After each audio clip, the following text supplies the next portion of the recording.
Alright, looks like we're back in the game.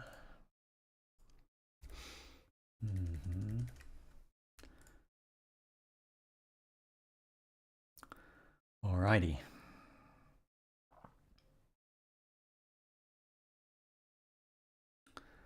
So the point of all of these streams is I've built 20 products probably. They're all about 80-90% done. A couple of them are done and nobody uses them. I haven't sold anything. Just a waste of time really. So no more building allowed till sales happen.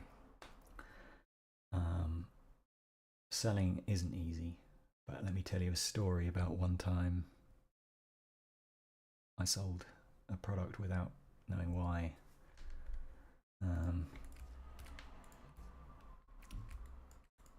Right. Let's clean up all of this. These are the things we need to do today. I'm going to put those over here so I don't lose them. Right, I need to pull up platforms and check this is working.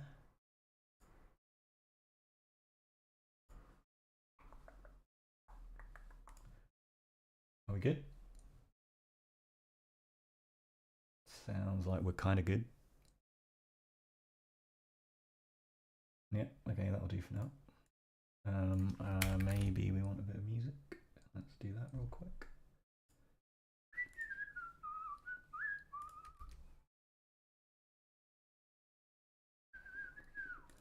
Oh yeah, I always forget my OBS isn't connected to the YouTube studio, so the title never updates. What a pain. It doesn't matter. No one's going to watch it anyway. Where is Twitch? That's there. That's muted. Pull that there. Game on. What? Who are you? What do you want?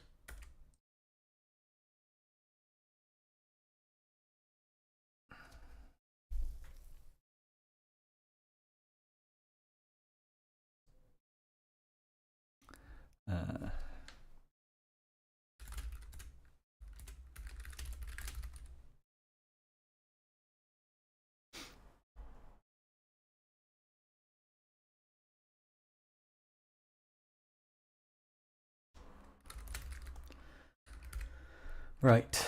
Where are we? Let's pull up some stuff. No.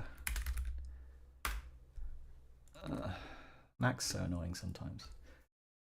Right.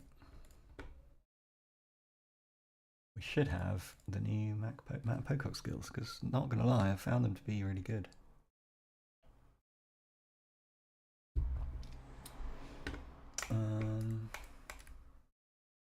Okay.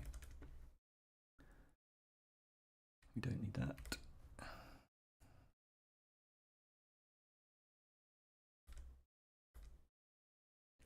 Don't need that. Right. How did it do?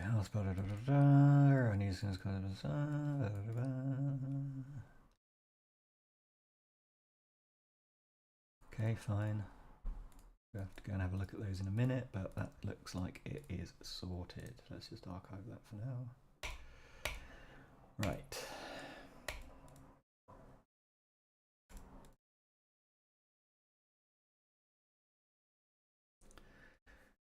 What is the first decision research mode should optimize for? Is this candidate worth spending more time or money on?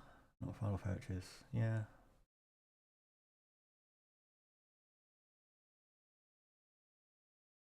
Yeah, I guess that makes sense. Discounting early is always good. And often we won't know, so we can't make claims of validity, can we? So.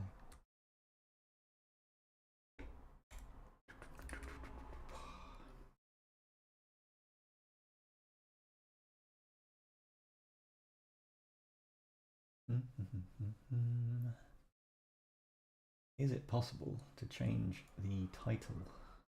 Is it possible to change the title of the YouTube stream while the stream is live? Oh yeah, right here.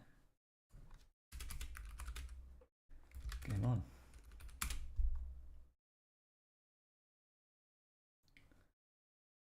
Sweet. What are good ways?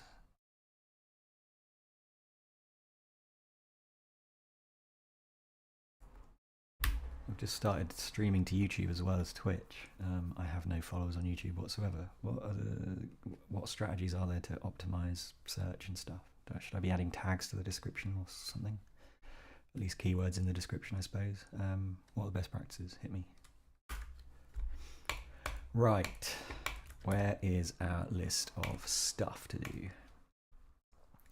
Checkout overlays, finish Sparkle updates for the Speakeasy app, finish build and release automation for Lyric Sheet List Pro.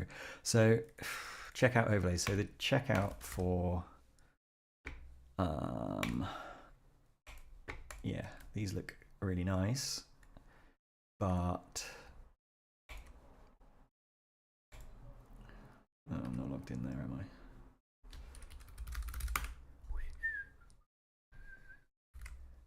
Nope, not there either. Sweet. So on the website,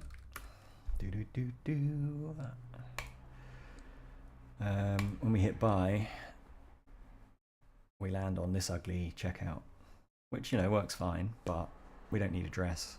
We don't need tax ID numbers.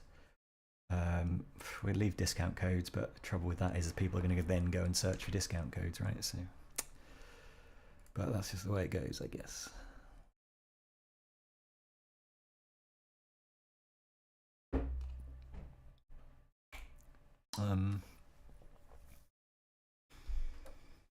All right, should we have some tunes?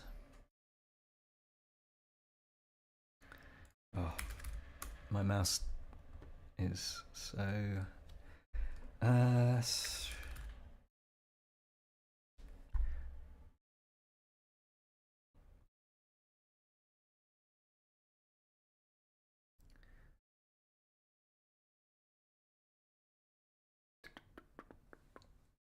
download links. Oh wow, you can get the Streambeats stuff downloaded. That might be quite cool. What should we have today? Let's try Midnight. It's got some synthwave. Now, I need to either turn up the background noise or lower my gate, I guess. Because they're both coming in through the same channel, which kind of sucks, actually.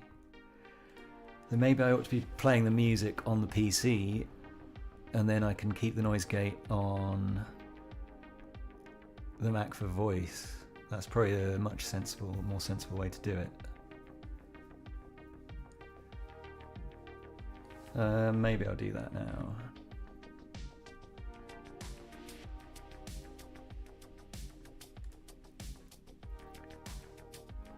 So that's coming through the gate, which is fine, but as soon as I turn it down... Oh no, that's fine. Is that actually working? Yeah, so now it's silent. Trouble is, then you'll hear all the car noise and the background noise, but it doesn't matter, does it? It doesn't really matter. Alright, fine. Whew. Okay.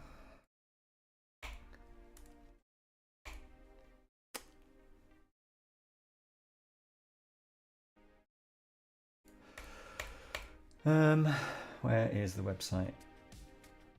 Let's pull that up here.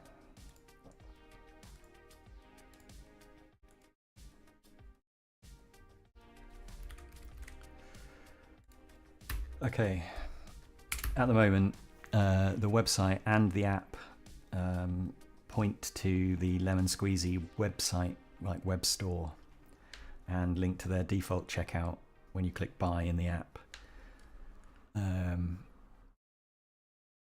That checkout experience isn't ideal. Ultimately, we'll build our own custom checkout on the website for everything.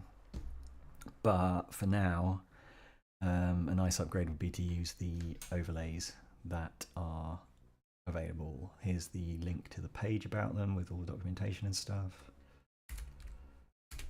Could you have a look at the docs, have a look at what we've got on the site, and then come up with a plan for how to integrate these? and check the settings that we need. Like we don't need address and things like that, I don't think. Postcode maybe for credit card validation, but other than that, we don't need address. We don't need tax code stuff, I don't think.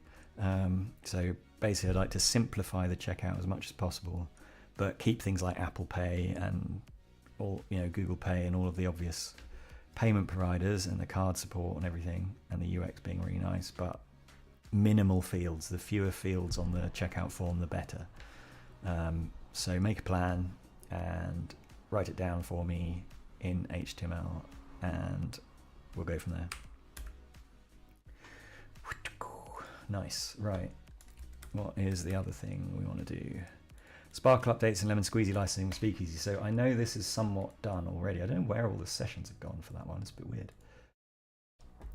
So we've been working on Lemon Squeezy integration and Sparkle updates integration. I'm pretty sure I've created the GitHub repo and we've tried to do some releases. Could you just check where we're at and what's left to do? I think there might be some config for me to set up somewhere, but the repo does exist. I probably have to copy a bunch of keys in, but I've forgotten.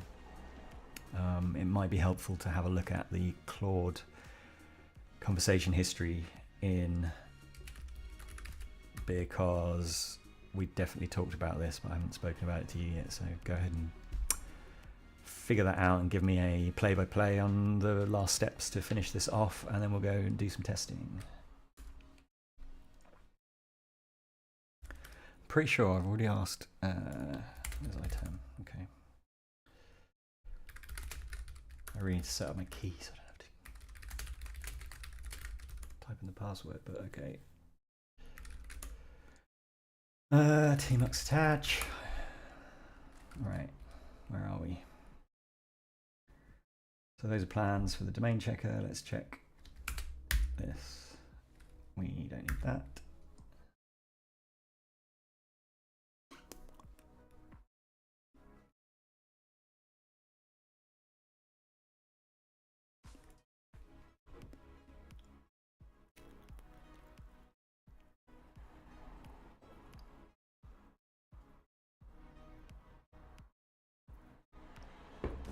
I suppose I should check the levels, really.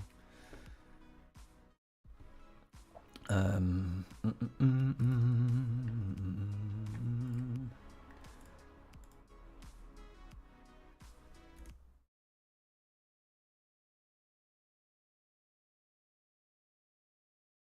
No. Not that. Come on. Okay, music's on, music's on, music's on. You couldn't hear that at all, could you?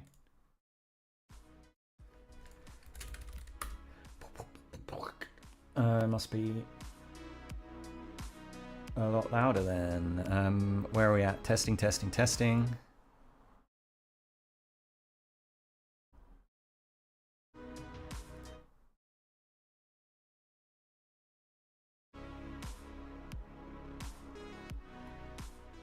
Okay, so I'm turning it down on my end. Actually, let's max that out. I can turn this down. Let's get it down to about there. And then, yeah, okay, so we can turn this up more. Check, check, check, check, check. Okay, yeah, we might as well back it to max then. Check, check, check. So yeah, it's not very loud at all, is it? Nice. That's too quick. Streaming's too quick for me to be able to actually test it while the music's playing.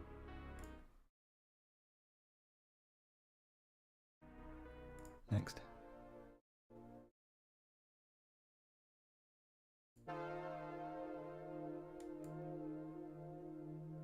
Is it coming through?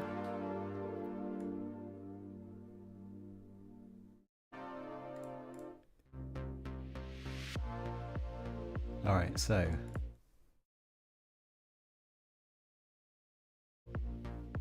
yeah, that's probably be fine.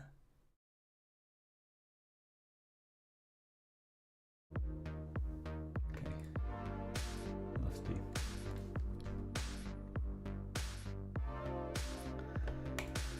Right.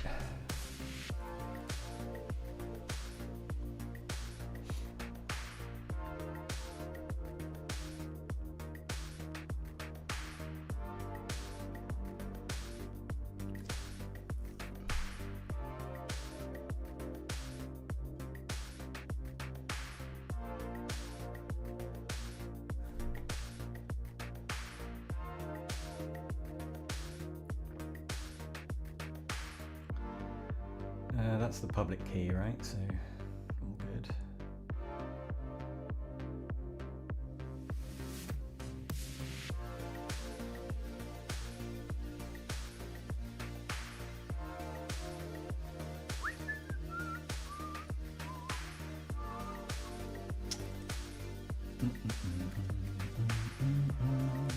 Oh. There you go, you can see the stupid face. Okay, where are we at? Check local repo, GitHub and code history. See how it's green, is it? Very nice.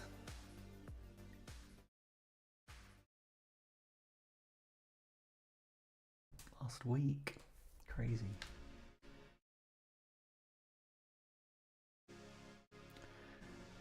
Signed, notarized, published. Let's see if that actually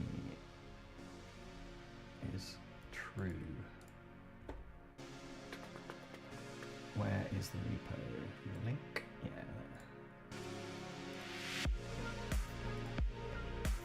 I don't see no releases, buddy. Did the actions fail? No actions have been run. Oh, it was on a branch, right? What we got here? No branches whatsoever. What are you talking about?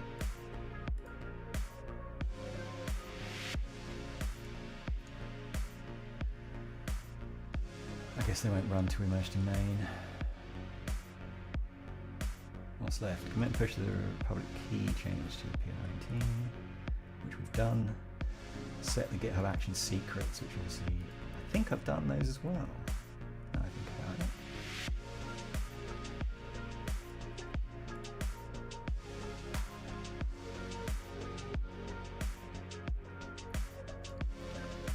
I think I've done the secrets now. I think we did them a few days ago.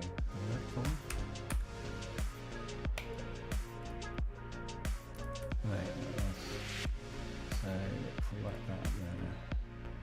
And then we don't need that, we don't need that, don't need that, don't need that. Where are we at?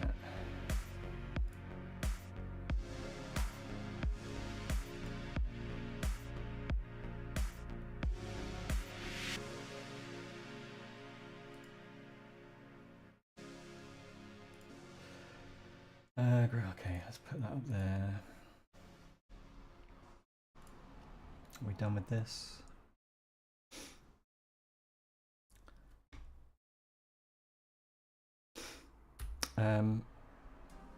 Let's push up a PR for this.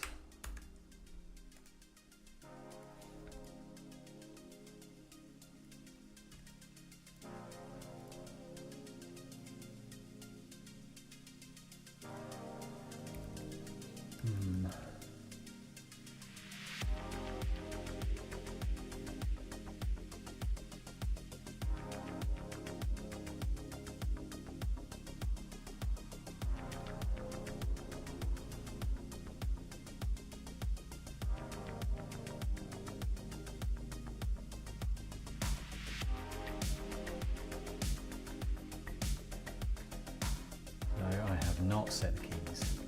Lovely. Probably best that I do that off stream, isn't it?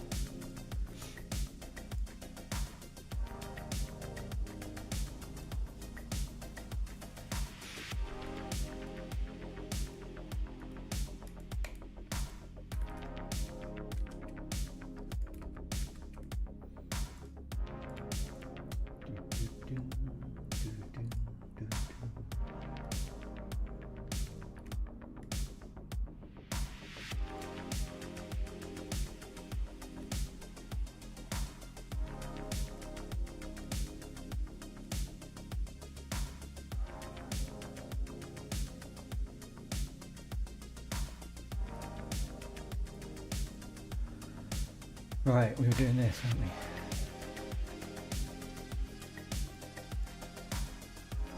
No, that's not the one I wanted. Why is it gone? Is it this one? No, that's speakeasy. That's going to do any shortcut. That's not one. Where's the website one? Oh, here we go.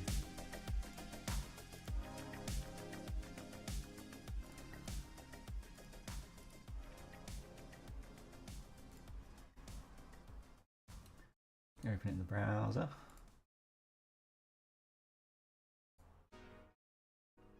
No.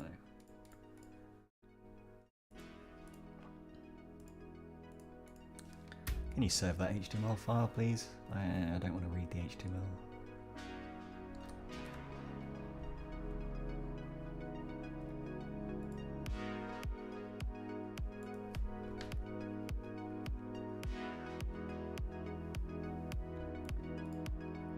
Whoops.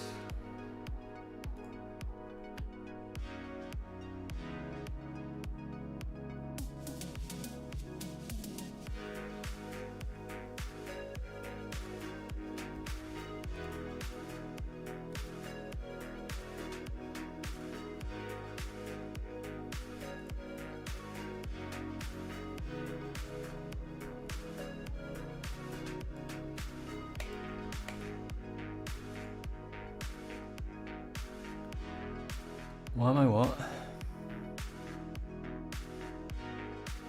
What are you talking about? Why am I giving you the finger? I don't understand.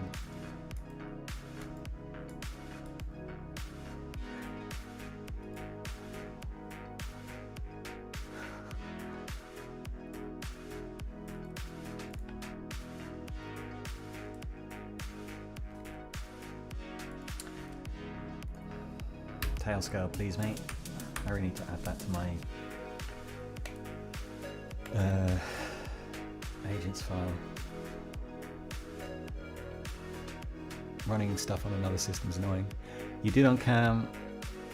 Oh, like this. Did I do that? Sorry. I do have a habit of chewing my fingers, which is not very good, is it? How's it going, man? Have you started your new website yet? Are you here while you should be working? Yeah, I guess I probably did do that. Come on, hurry up. I really need to get this Tailscale stuff sorted out faster so we can just quickly host things.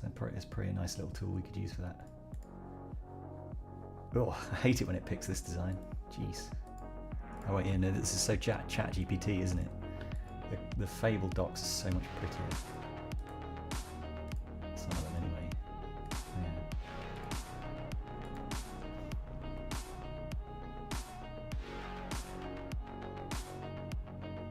Yes, exactly. No custom backend yet, exactly. No more building till sales happen. Use the dashboard generated overlay, check out now.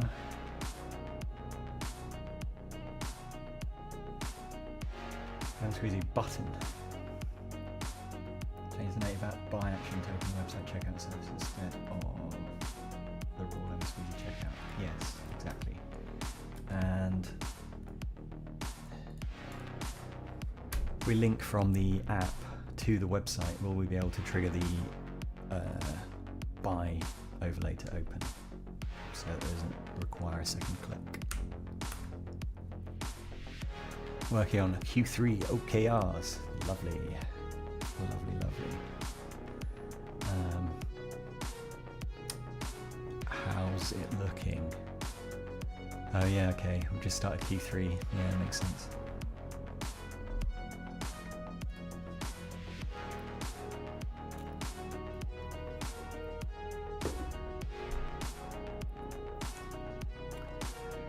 So if you're allowed to share, maybe you're not. What's it looking like? What's Q3 at Sanity looking like?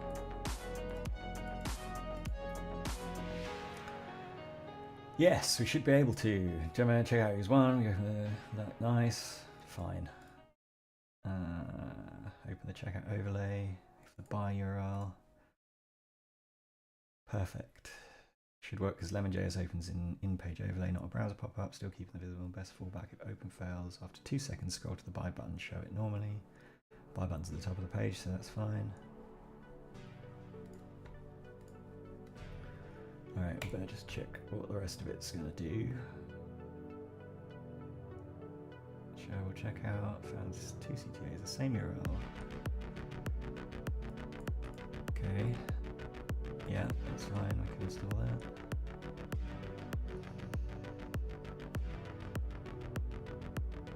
Yeah. Makes sense.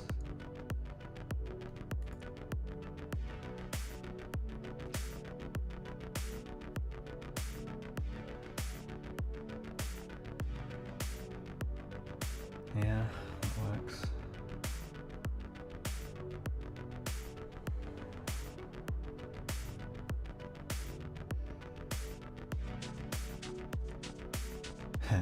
Test it in Safari, the new IE.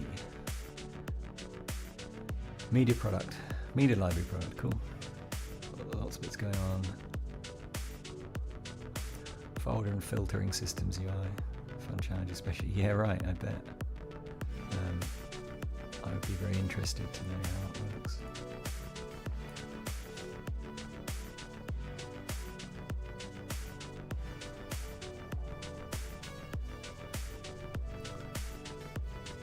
I built a folder tree thing. Well, I didn't. I used a load of libraries to build it. And getting drag and drops, like reordering stuff right, was a bit of a pain.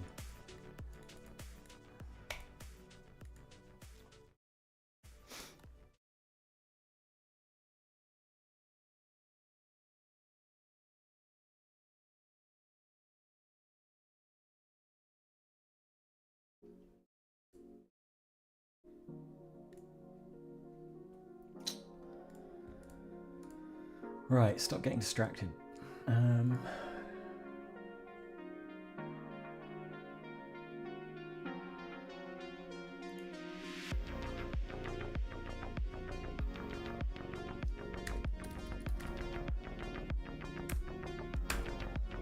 Ticket that bitch, man.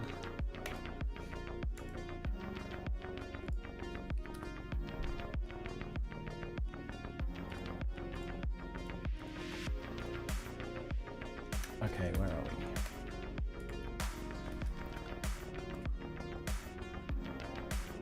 Can't do that one yet because I'm going to do the license stuff off stream. All the keys and that, because it'd be boring for you, a bit risky for me. Finish build and release automation for Lyric Sheet and List Pro. Right, okay, that's probably a good place to go while we're waiting for the tickets. Where are we at with this one? Have we started work on setting up the GitHub work action for building the app and signing it? We're going to have the same key problem though, aren't we? But we could at least add the workflow and stuff. What about this one?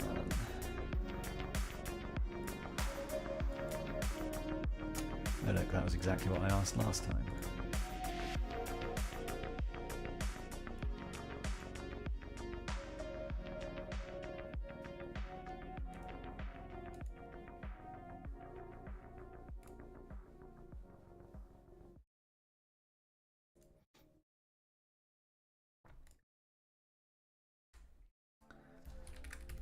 Let's have a look at Sanity. I haven't checked it out for ages. Huh. Click that twice, that was weird. God, it's a bit hectic, isn't it? Blimey.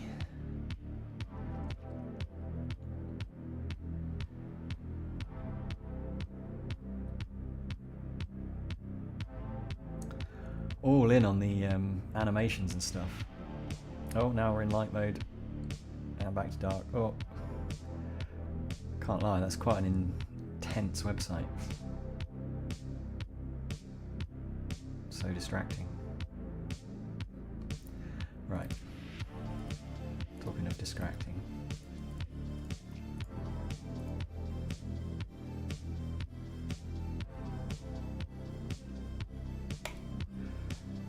That's done.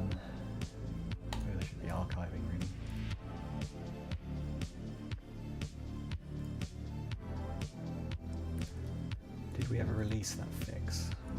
I guess I can't now. I've registered it. I can't actually test it.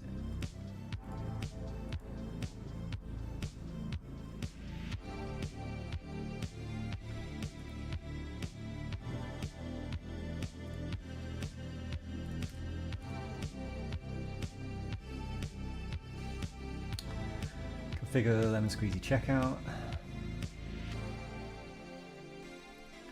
Buy buttons, open the overlay. App to site. Auto open checkout link.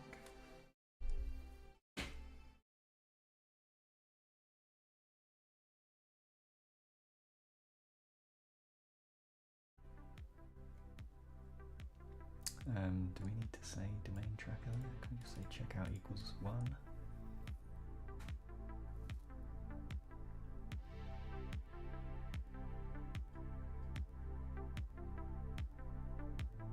Yeah, true.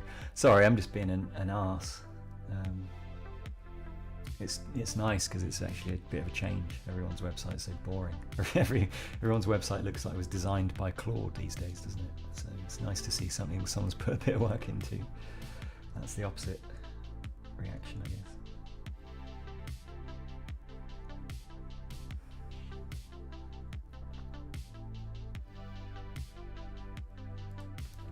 Yeah, sounds good.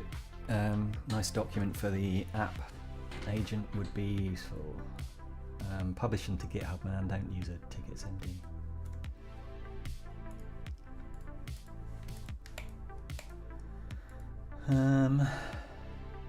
Focus license to have control badge. One thing I struggle with when I've got pinned stuff in this app is I don't know which app it relates to unless I go and mouse over it, which is kind of annoying. Why doesn't it say it up here?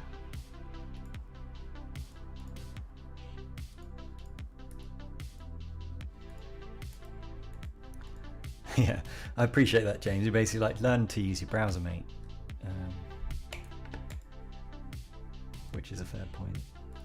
Although I am in dark mode everywhere, I think. Yeah, that panel just is not dark mode. That's fine.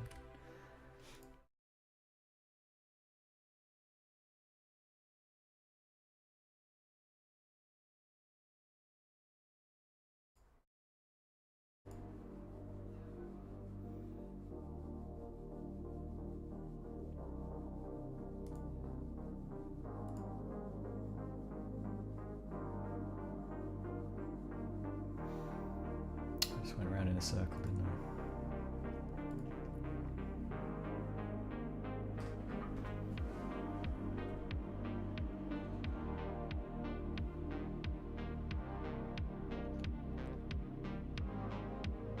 It's dark for you, yeah, that's weird.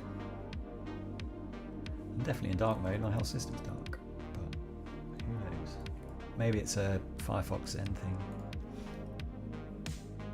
I don't have Chrome on this machine. Maybe I do in the Sandbox.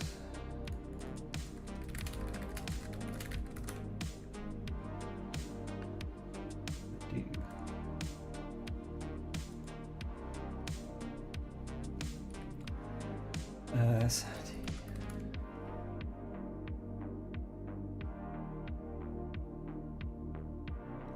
No, check it out. It's on my other machine. It's light too.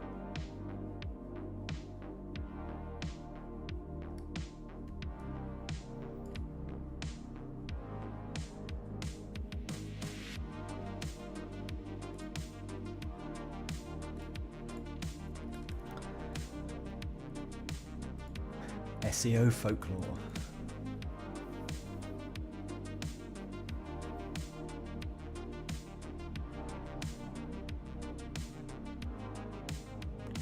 Obviously.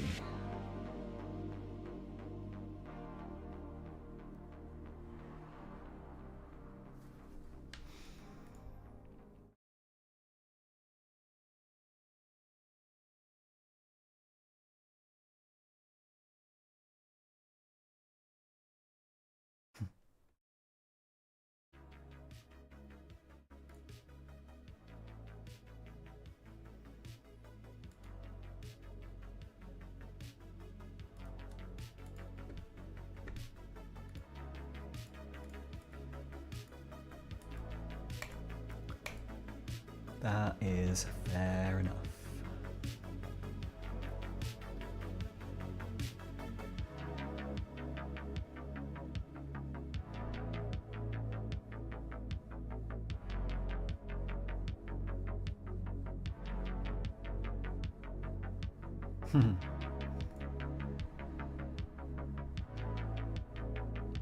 I've just realised I've started streaming without eating again. I'm such an idiot. I've got an hour and a half. Let's see what we can get done.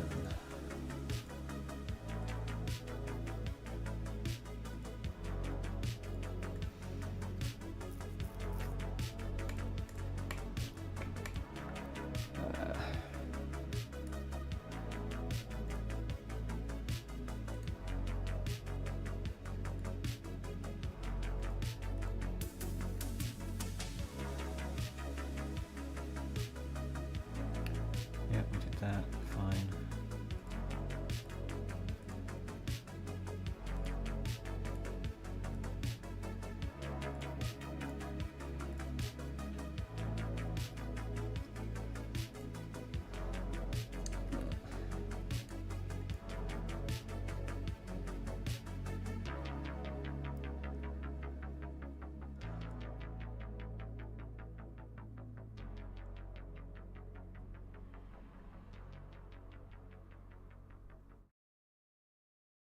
Yep. Since I've uninstalled Raycast, it's quite annoying navigating these. I need a better way.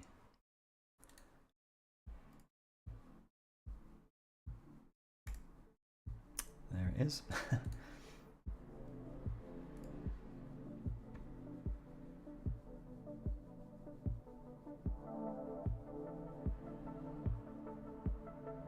The hell are they from?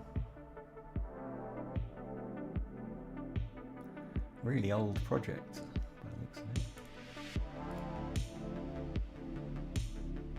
Yeah, only 2018. That's obviously the issue I want at the top of the list. What is going on here? Yeah, no. Can I have some recent issues, please? That one's not even an issue, my issue. Weird.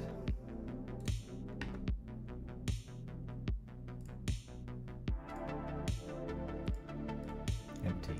Okay. Oh, look. I can configure it here. No. Wait, what? Oh, there. 30 minutes. I guess that'll do.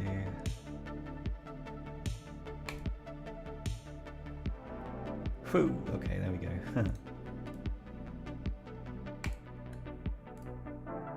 Whoa. Okay, fuck. Now I feel bad.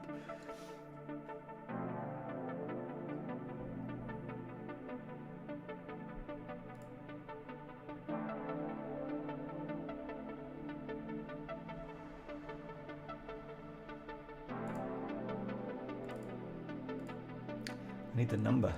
Number would be really handy.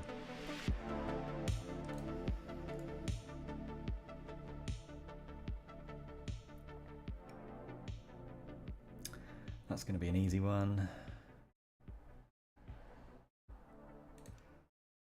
Verify need to be its own issue, really.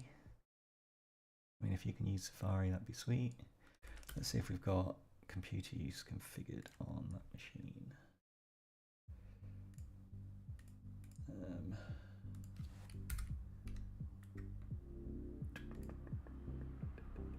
No. Yes. Okay. Good. Do we need to enable it on both? Where's computer use? Oh, there. So I wonder, I mean, it's running on the other machine, so I shouldn't need it on this one. I don't want to install it on this one. It's the whole point.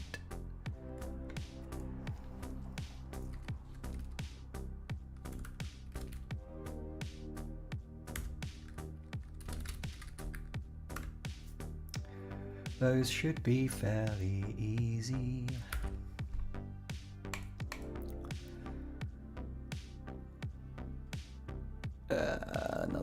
Another Stream Boost spammer.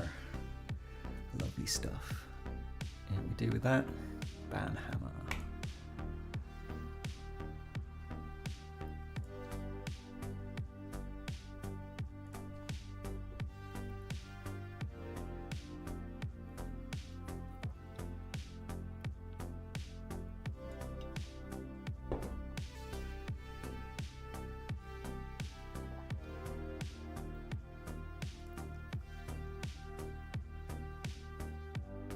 Glorp Jam. What's that? I'm so oblivious to Twitch culture. It's ridiculous. I have no idea what any of these things mean.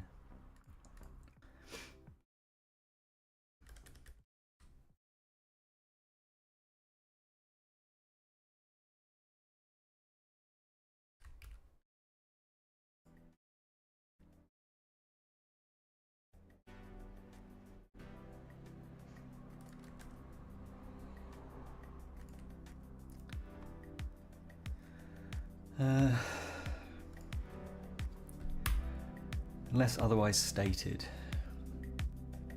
Actually, no. I'll leave it for now. Check. Yeah. When running Matt Pocock skills in a new repo, it often prompts to do the setup, and all the setup does is ask the same 4 questions, which always give the same answer to. Can you just add a quick note to the global agents.md and claude.md to always, yes, use the default tags, use the single context, and what was the other one? I can't remember, but the recommended answer. Just go for always the recommended 4. I always choose the same. If you don't know, go and look at conversation history and find where we configured it last and just do the same. Don't ever ask me that question again. Just make it work. Just set it up when needed. Okay. Where are we at? Is there anything else we don't need tickets for? Only the grilling. Codex would like to access. Okay, fine. Do your thing.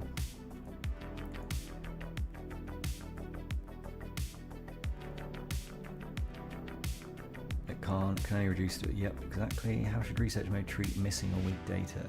Unknown is a first-class outcome.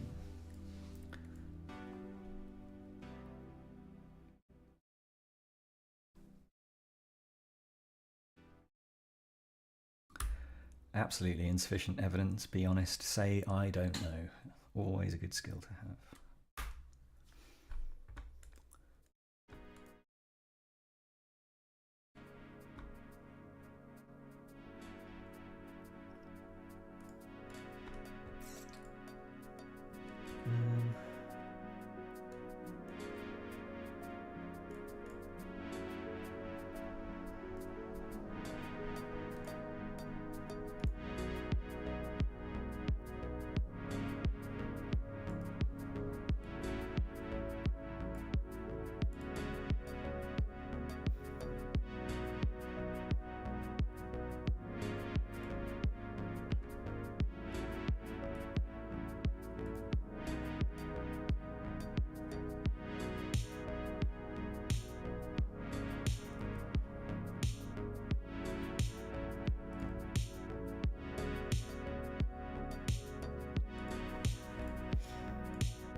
Time we're expecting 5.6 to drop. That's what I want to know. So look, it's already out.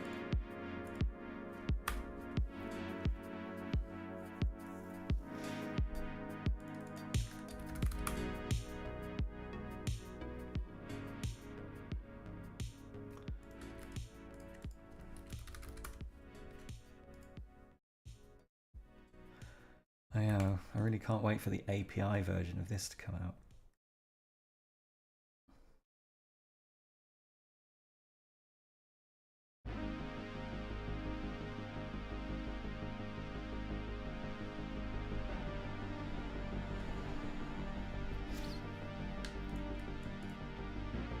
This is the big bit. When I was building voice stuff before, I did a bunch of experimentation to do the 3 stages where you do the voice to text, and then you pass the text to an LLM to do any tool calls that need to be done, and then you pass the LLM response back to the text to speech, and trying to get that round trip down, the latency down, is really, really hard.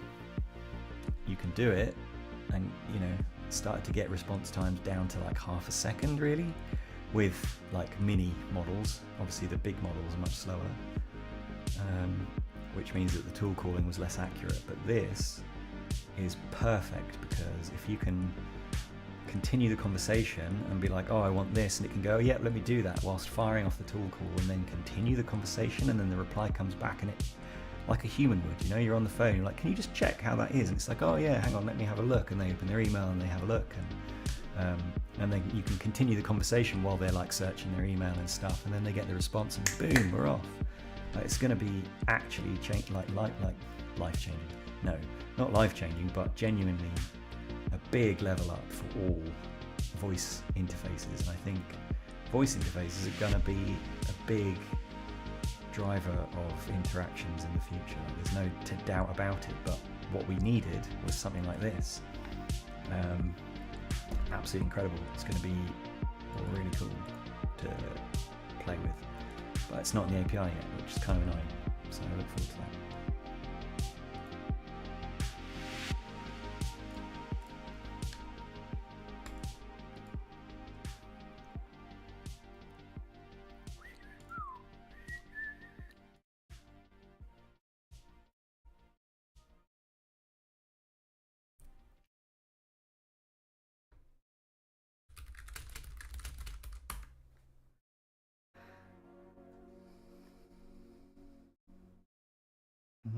Friends just linked me to a YouTube video.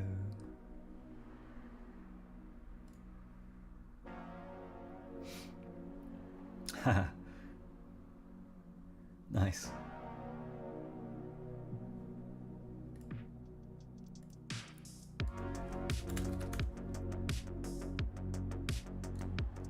So I'm going to copy that link. And where is it? Let's whack it in here. Boom.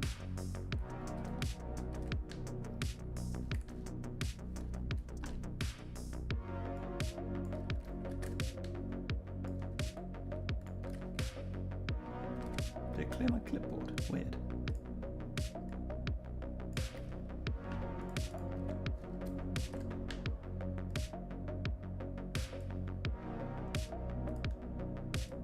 I'm just sending some screenshots. I've been asking people what they use for tracking links and stuff.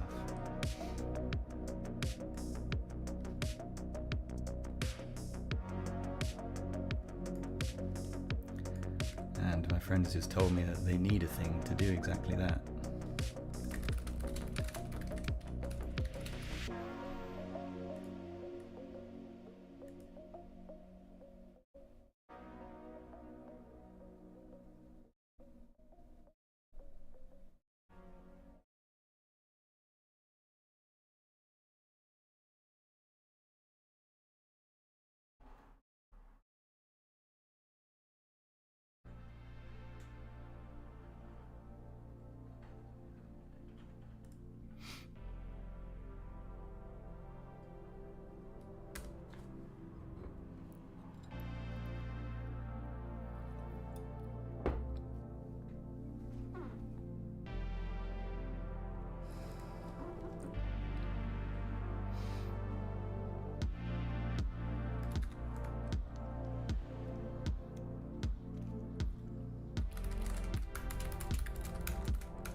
Right, stop chatting.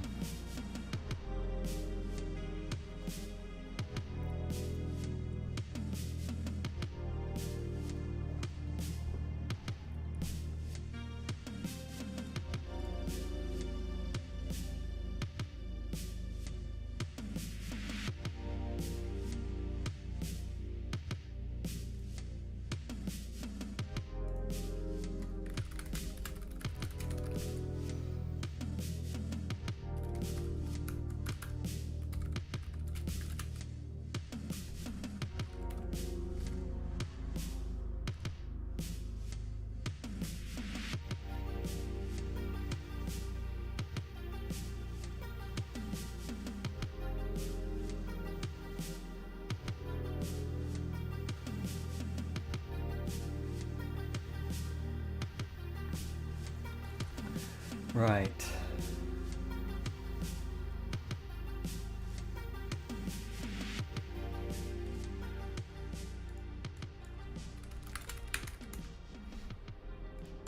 How much do you rely on being online? What if it all goes down? Are you prepared?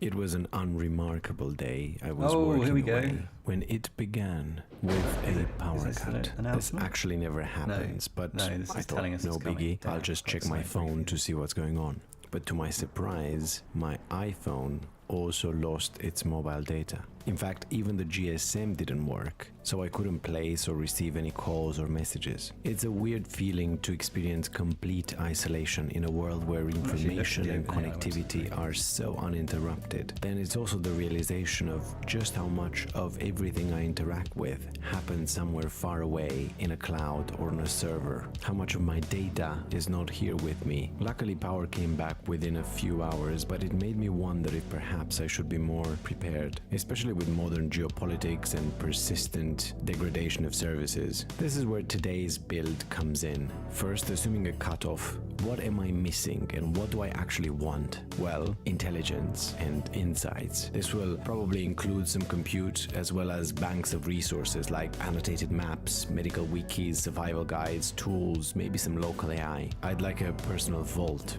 I want to be able to access my files, memories, photos, maybe some music, books, and entertainment. I like some degree of communications, a looking glass as extensive as possible into the external world to figure out. Right, where are we at here?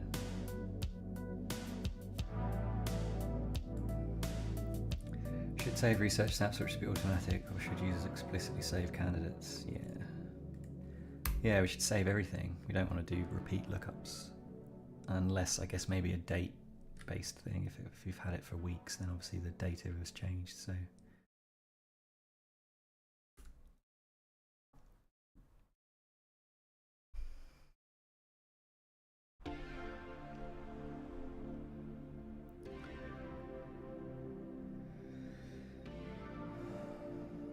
Stale after 7 days, renewal pricing stale after 30 days. Yeah, seems about right. Should the app auto-refresh stale snapshots in the background? No, we should only update, I guess, if the user looks at that data again and we know it's stale. And even then, we might want to prompt. Maybe the prompt should have a checkbox to say, do you want to do this automatically when you look at it? But we certainly don't need to. If you've just checked 1,000 domains, we don't want to be checking those in the background. So it should be on demand. Oh, that's basically what it said.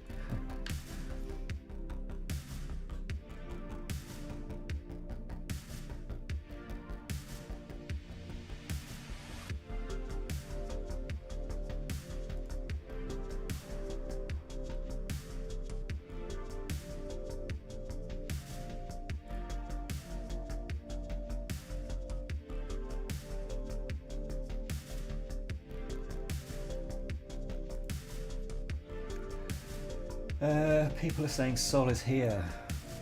How do I get it, man? Have we got updates yet? Nope. Probably just wind up in it. Oh, it's live in Japan. Big in Japan.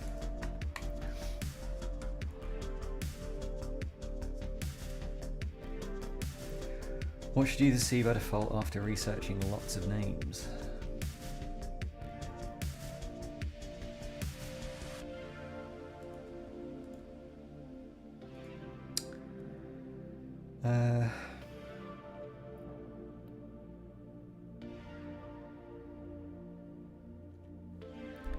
I mean, it would be good to keep a list and maybe just order them by shortlist and then recent research, full history, like obviously within reason. I guess we might want to do a paginated or infinite scroll type thing so that we don't have to load loads, but obviously all of them should be available. But yeah, that sounds fine. What was that?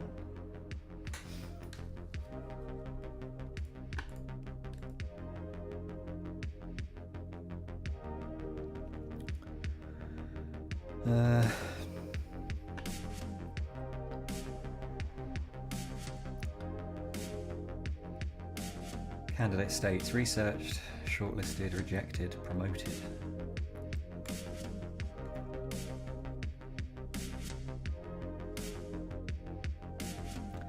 Defer drop watch at its own later state. For version 2, watch will tempt us into alerts, drop feeds before the core cockpit is proven. Yeah, if we're drawing a line between doing the watch stuff, that makes sense. Those are good.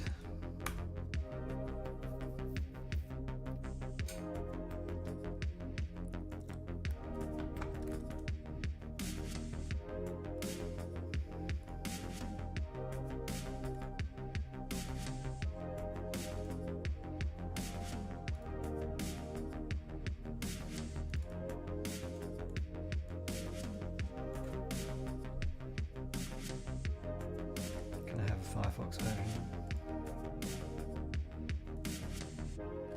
Maybe it'll work. Oh. No, that's Chrome, isn't it? How do you get to... No. No. Where is it? Extensions. There.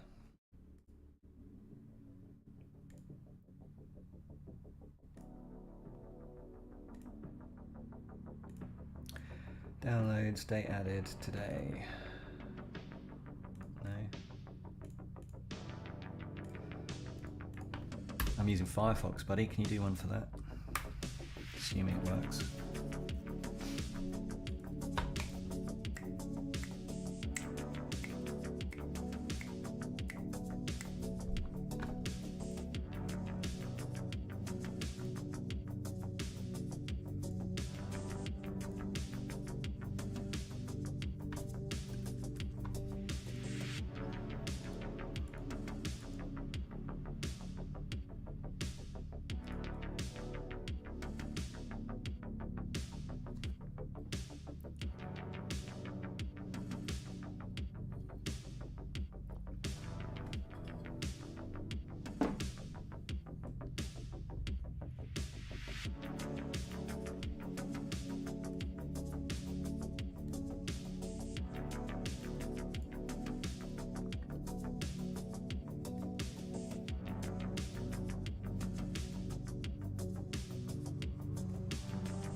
Good.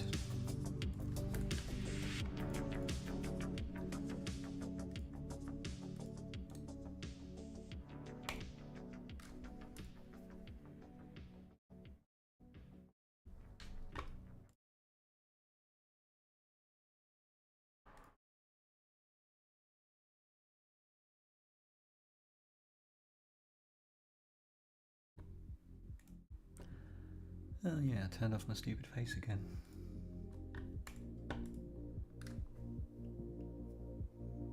Sun's out again, everything's really bright.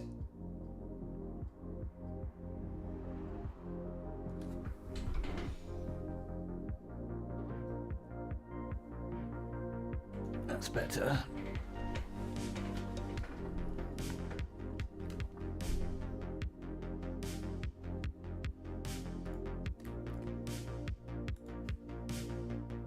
What's going on if disaster strikes and what to do about it. Now, since this is a kit and we're role-playing scenarios here, I thought of a few principles to underpin all of my subsequent choices. I want this to run completely offline indefinitely and completely off-grid for at least a week. I want some built-in redundancy by design to avoid critical single point of failure, cross-compatibility of items to boost resilience, and I want this to be relatively mobile. I want to be able to pick it up and move it with me. With these constraints, my idea was to start with what's both a primary enabler and limiting factor of the whole design.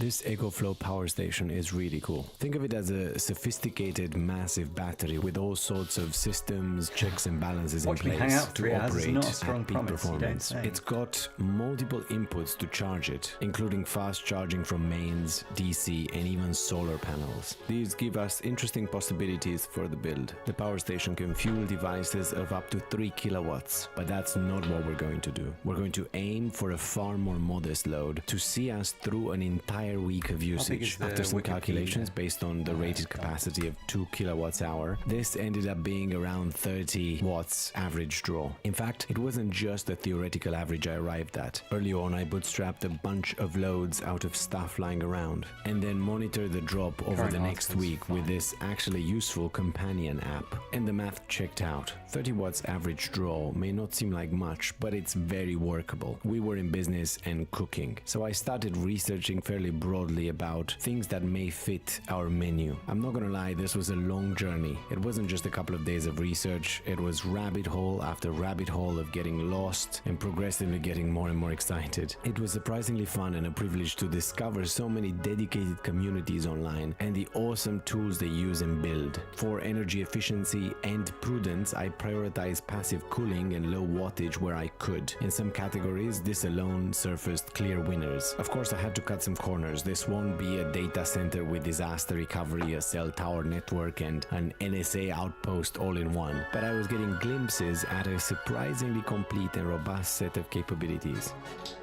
Once I identified and got the components for the kit, I started a puzzle of configuring all of them into one coherent unit. Nothing beats outlying things in real life, measuring and prototyping through. I know we have 3D.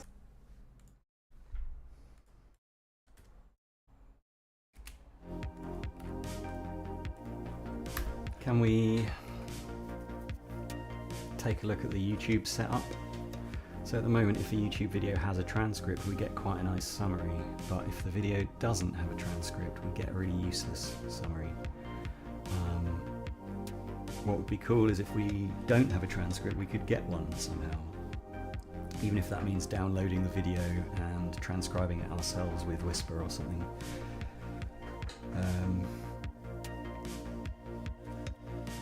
Yeah, that would work, wouldn't it? Obviously, we need to think about how we would productize that if we were to let other people use this, because that would be presumably quite costly. So we'd need to think about how we could run that. I guess we'd need a worker to handle it, and it would need to be carefully managed so we didn't go crazy. Also, I guess downloading YouTube videos is probably somewhat problematic. What's the law around that? InnerTube, okay. Yeah.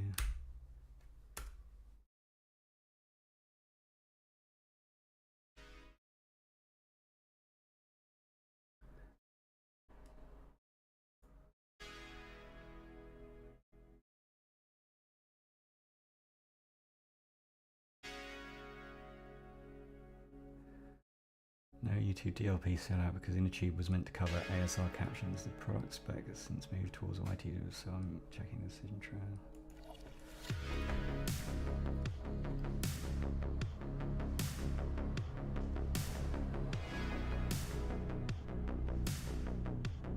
Well, yeah, obviously.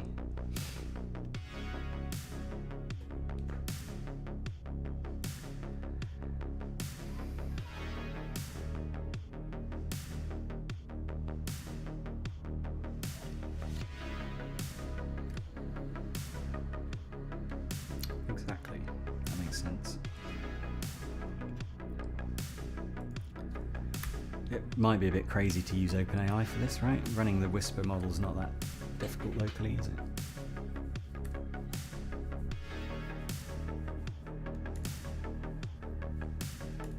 Just take them both, mate. What's next? Conflict in the docs. One brief says idea is a watch list in disguise, but 90 says research snapshots are separate from portfolio. Those fight each other. Yeah, they do. Kinda.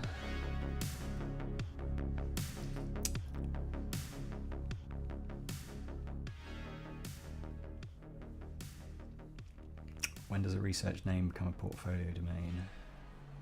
Research candidates stay out of portfolio. Idea should not become the default dumping ground for maybes. The domain for domain use we portfolio purpose later, probably for sale investment, because idea sounds like a builder's future project, not domain inventory. So what does a research name become a portfolio domain? Are we going to store them separately, or are we just going to give it a type in the table? We assume we're not adding a totally separate table for tracking this domain, are we?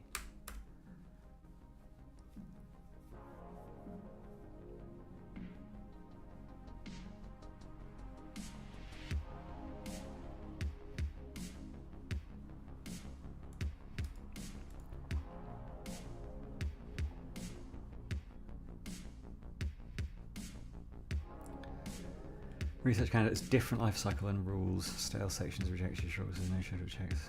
Could still be in the same Swift data store container, just not the same domain table. Own track portfolio domain, research snapshot, pre-owned candidate, research section result, maybe embedded JSON structure, availability, registration, research shortlist. Yeah, okay. It'll spread if domain.kind equals research everywhere and weaken the glossary. Yeah, okay, I agree.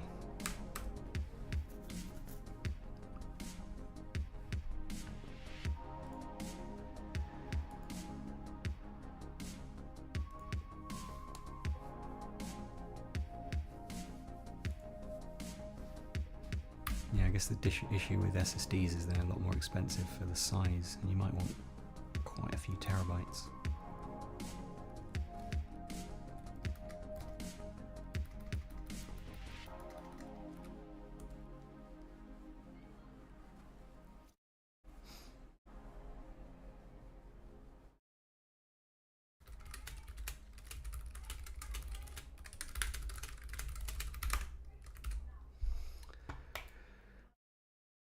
Research is separate until explicit promotion. Does promotion mean I bought it, or can it mean track this project prospect long term? Promotion should mean track this long term, not necessarily bought. The UI copy should default to ownership language, add to portfolio. Some users may track strategic prospects or client domains they don't technically own. The invariant is not legal ownership. This now belongs in my ongoing monitor portfolio. Yes, I guess as long as they're labelled, and maybe we need another label for unowned or just watch list or whatever it is.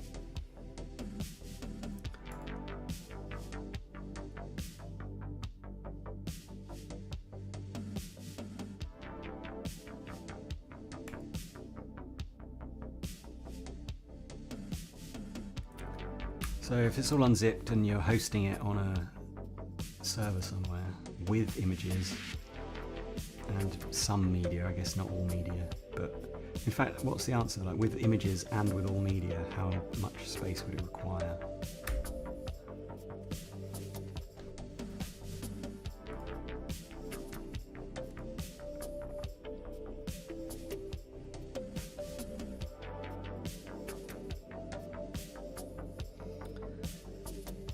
Recommended addition to portfolio domains, owned, watching, client managed. Yes, as long as the status can have many items in it, because one, yeah, it can be owned and watching, right? You can't just be one or the other.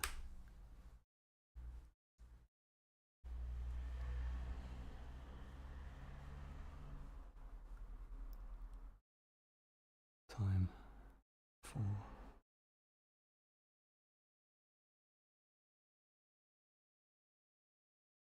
Yes, then don't make it a single status. Well, no, exactly.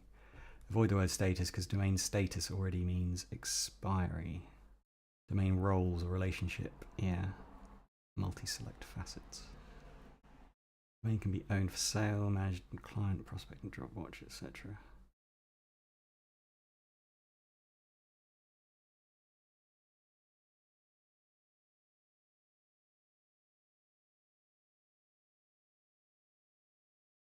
Yeah, I think we're going to need that.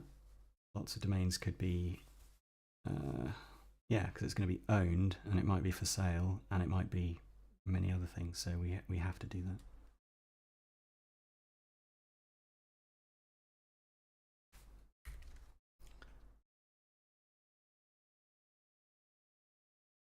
$120 to 130 gigs of text.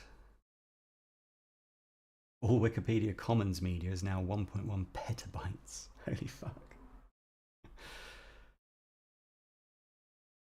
Hosted offline copy with images. Use Kiwix Wikipedia, which is 115 gigabytes as a compressed CIM. The no image full article version is 49 gigs. Holy Bitmap images is 768 terabytes. Holy moly.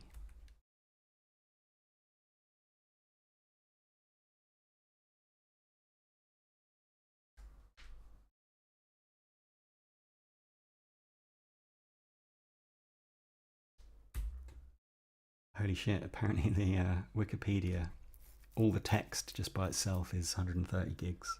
If you include all the images, no videos or audio, the images is 768 terabytes. Nuts.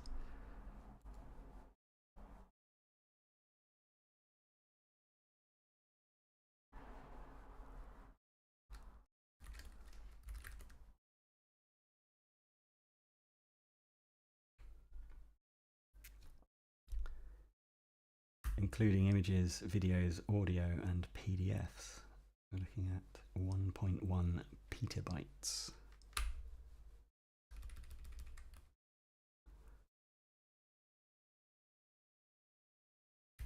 So that won't work.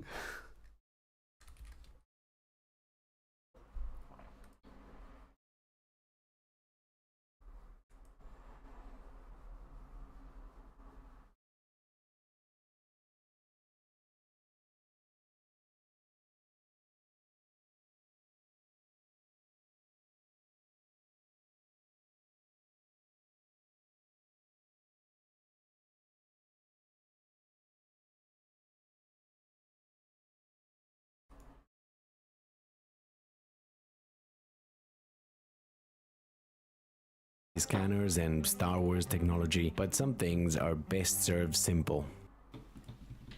Back in a sec. We're gonna need a bigger printer. But with a bigger printer come bigger problems, specifically weight and space. Luckily, once it assumed its new position in my Okay.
Okay.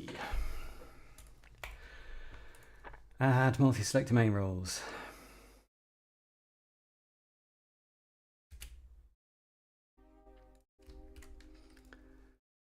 If roles owned, managed, prospect, for sale, client, keep, drop, watch separate for now because it implies time-checked alerts. What happens to existing portfolio domains on migration? Set all existing domains to owned. Can't product new portfolio. Yeah, that makes sense.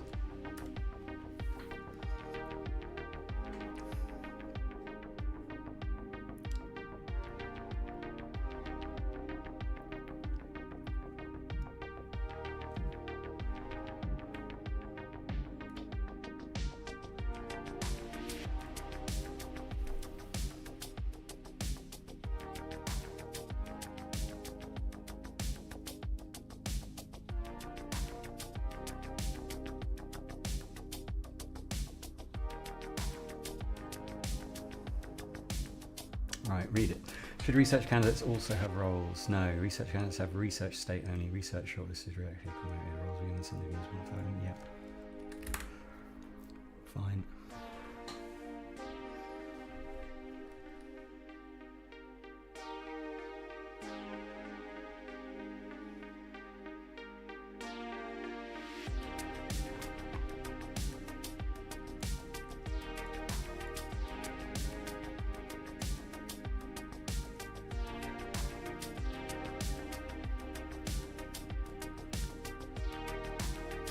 We now have a clean split. Research candidate, short-lived decision object, portfolio domain, long-lived asset roles. Yeah, what should purpose become once roles exist? Keep purpose but tighten it. Purpose set, core, project defensive, parked, investment that expire. Drop idea and migrate to either project, investment, prospect role because idea becomes vague once research exists. Risk rules can then use purpose. Roles mostly affect grouping and workflows. Can you list out all the categories for each, just so I've got them in front of me?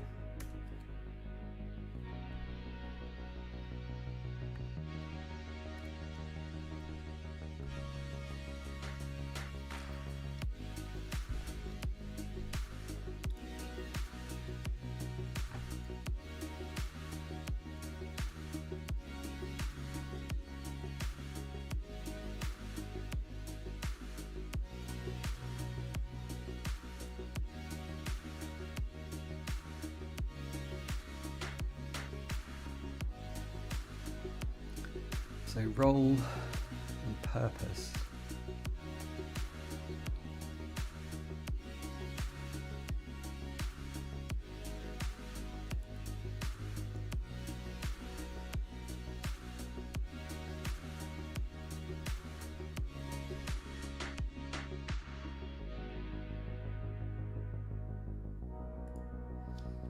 What's the reasoning for dropping idea?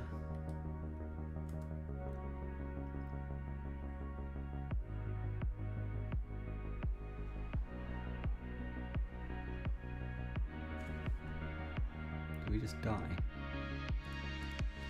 Yeah, okay, fair.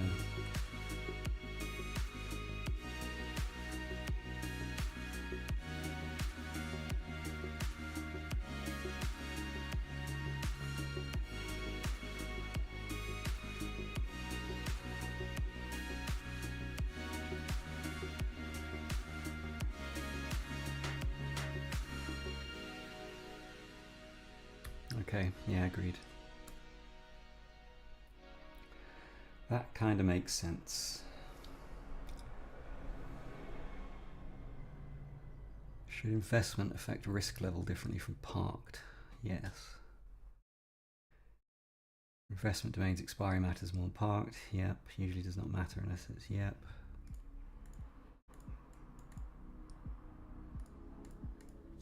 Yep.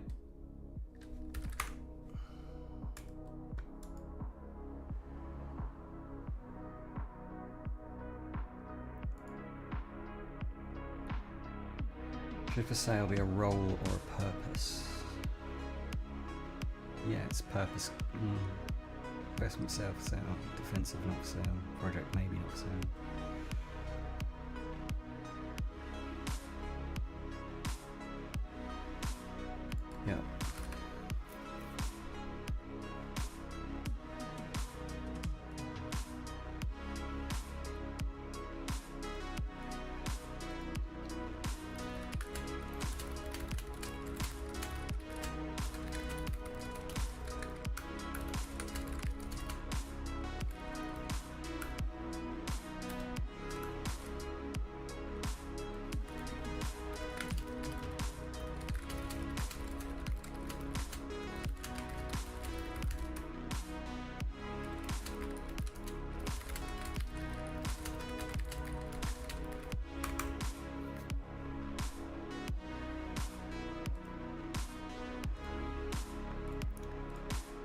prospect be a portfolio role, or should all prospects stay in research? Use sparingly. I mean, it's up to the user, isn't it? Research for candidate evaluation. Prospect role is for the long-term tracking of domain you do not own. Competitive domain. Promotion from research to portfolio with prospects should be explicit.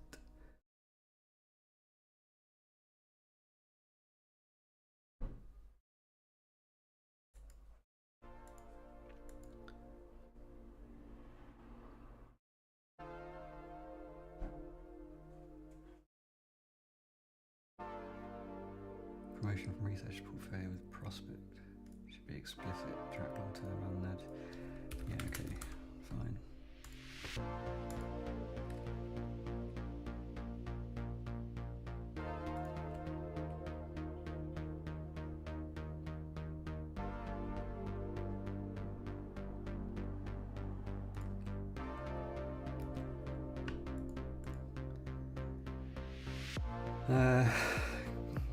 Two promotion actions. Add owned domain, track long term.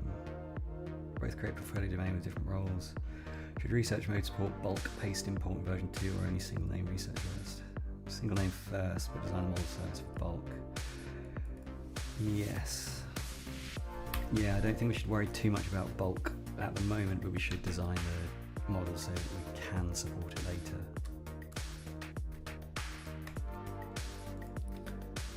Does the Wikipedia archive contain categorization such that if we wanted, say, an offline subset of Wikipedia that included all the useful stuff for, say, if the internet's down, we need survival stuff, we need, things that we'd need offline in a apocalypse, I guess. How would we choose what to download and why?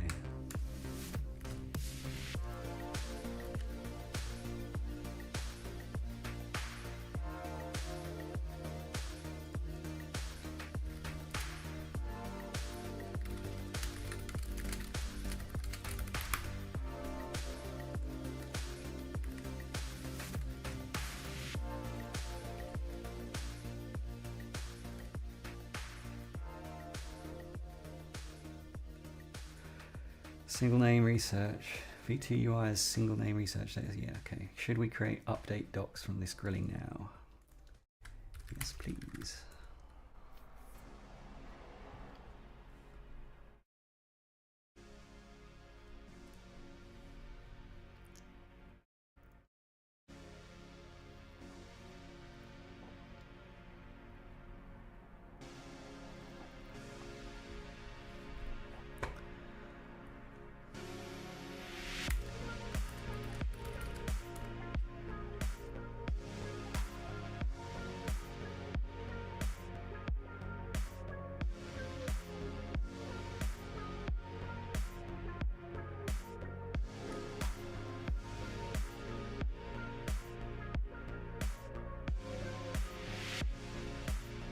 I'm not going to reproduce, I'm just going to transcribe it.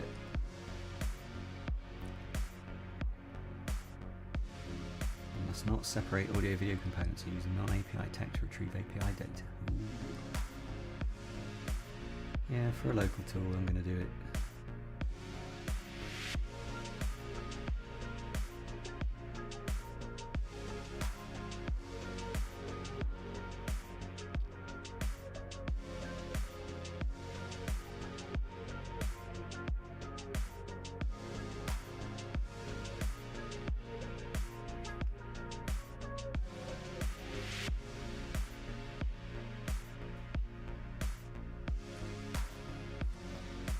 Alright, to start, why's the doc hiding? Weird. Yeah, okay.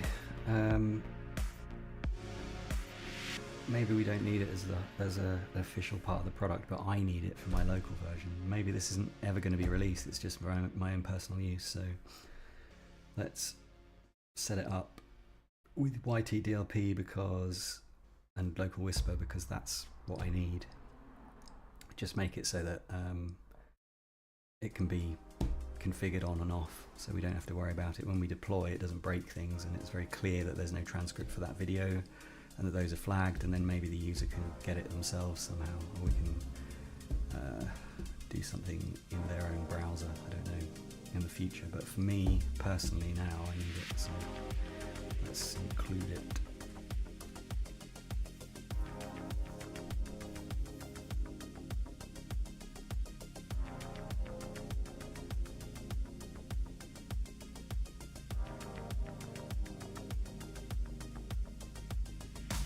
Hey Siri, set an alarm for 5:30.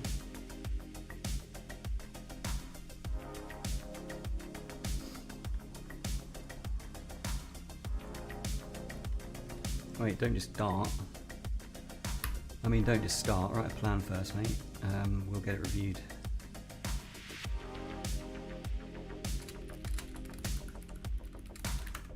Go.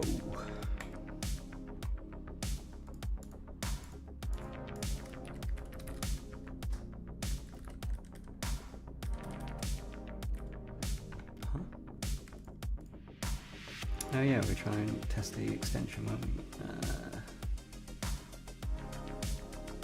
Is it here? Yeah.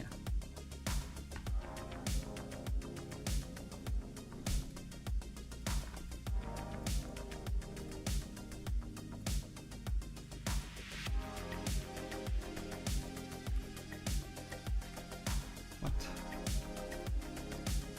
Oh.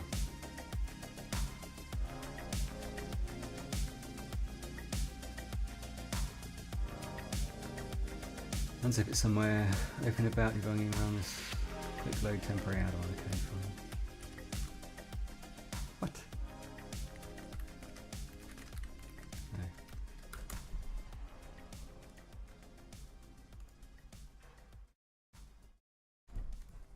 And then what? Select manifest.json, open it. The same files, provisional side in, click through the station, okay, open the manifest then. Bingo. Do we have it now?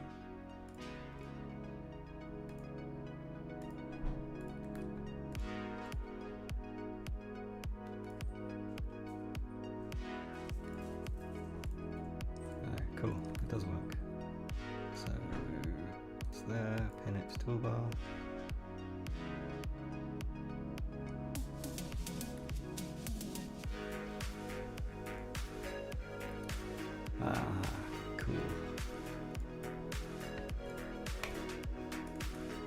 Cool, it loaded. When I click the button though, it says something happened, there was an error. I don't see an error message, there might be one in the console, but I'm getting, like, is it just because the Tailscale server isn't referenced? Also generalize the package here. Base URL.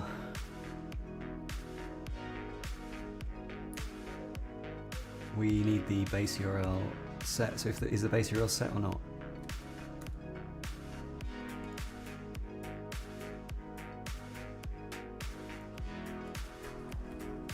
Let me see the errors.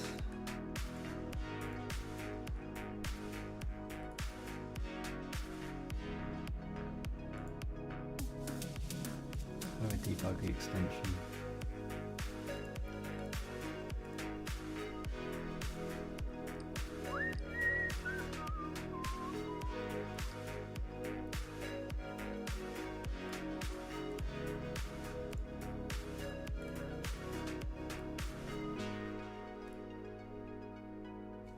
How do we debug extensions in Firefox?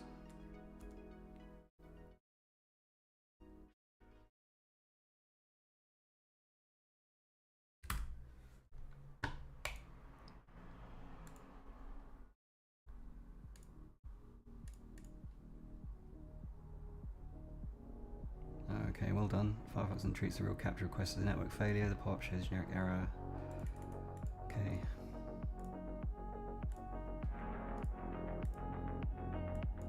Oh, look, here's the debug window. It was on the other screen.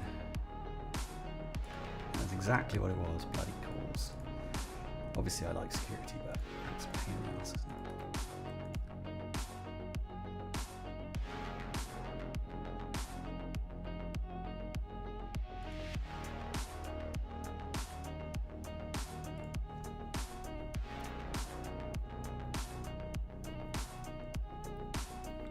Yeah, it is calls. Did you fix it? Give me a new download.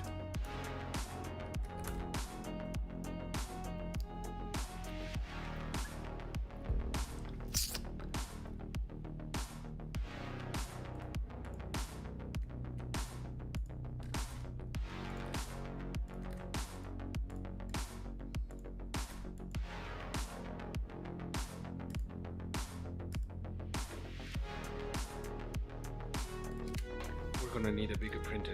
But with a bigger printer come bigger problems, specifically weight and space. Luckily, once it assumed its new position in my flat, this just worked beautifully straight away for me. So I could move on to designing the case. And for this, I had a lot of fun ideas to try out. It wasn't just going to protect my kit from the urban elements in my flat and the chaos in my study. I had higher aspirations. I wanted this to guide and enable the kit's actual deployment. And also, something I admire in industrial design, the case itself had to offer intuitive key information about the capabilities available and how to correctly use them. The best user manual is no user manual. The more I worked on this, the more excited I got. Now, when it comes to printing on this scale, the complexity, filament, and time go up exponentially. Luckily, my years of experience paid off and I got this assembly working first try.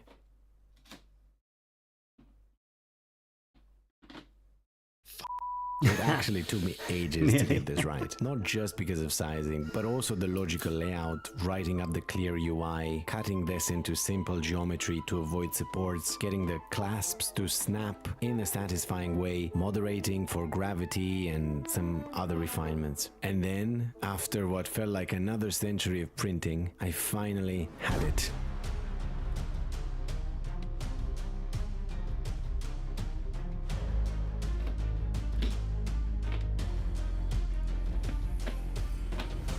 This is ATU version 1, a decentralized tech stack, offline and off-grid. It's intuitive, durable, low power and low maintenance. It features redundancy by design and modularity. Local AI, knowledge repositories, personal vault storage, whole earth navigation, computation, communication and monitoring. Okay, this was really fun. I put together a write-up for you below, but let me quickly show you some of the cool things this can do. The case is less than 1 kilogram of filament, made of very simple symmetrical shapes. M3 bolts reinforce the hinges and it comes apart cleanly all the way. I love how this turned out. On the bottom of the case, everything is neatly laid out with just enough space and finger slots to make retrieval a breeze. Underneath the devices, there's a compartment for accessories and cables. I hate when you have to dig for extras, and this eliminates that problem. Yeah, that's my goal too, but there's like 5 facets to it. Got to pick one at a time.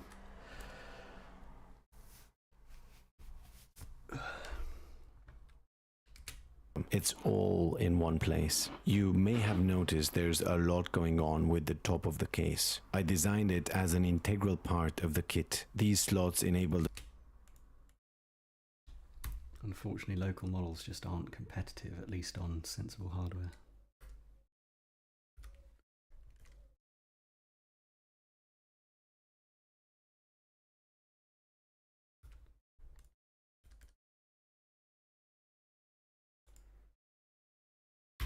He was the guy, famous guy, who was known for wearing only green pants after meeting the Queen.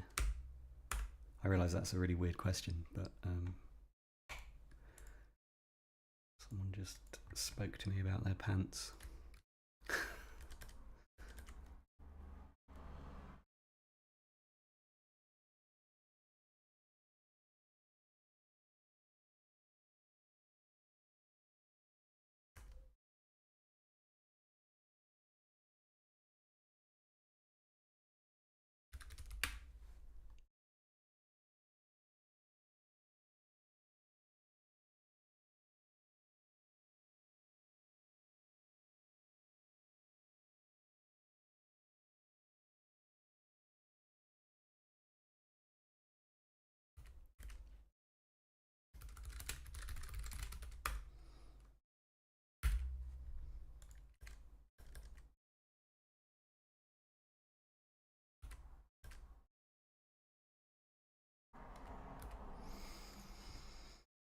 Right. Oh yeah.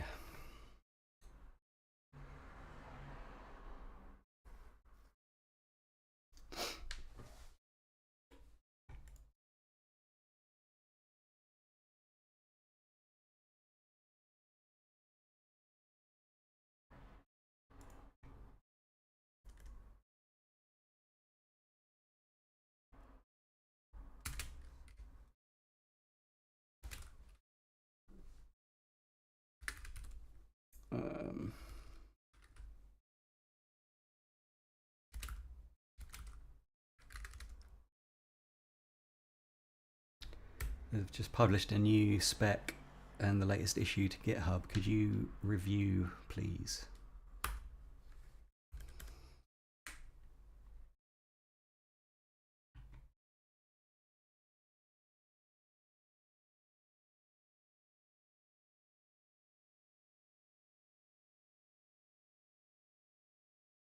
The deployment of a fully functional home server. The brain of this is a ZimaBoard 2 with its super efficient passively cooled chipset, which keeps us well within our power limits. It's got PCIe expansion options and SATA connectivity into our main storage drive. Zima offers a Linux-based server OS that's easy to use. Deploying applications is very intuitive, either from their templates or your bespoke Docker instruction sets. I actually use both for mine. The community is so vibrant around self-hosting, and there are lots of options you can pick from. I'll show you 5 I liked most. Image synchronizes with your phone and delivers Google Photos style search organization and sharing for your memories without any third parties involved.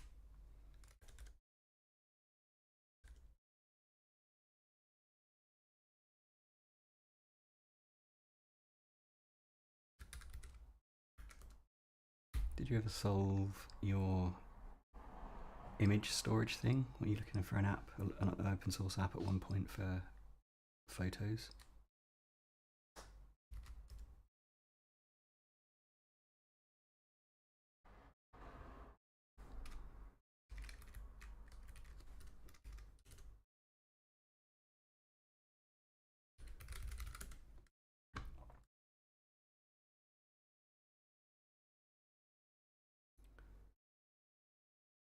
Login as a demo user. Yeah, oh, okay, it's one. Yeah, okay, nice.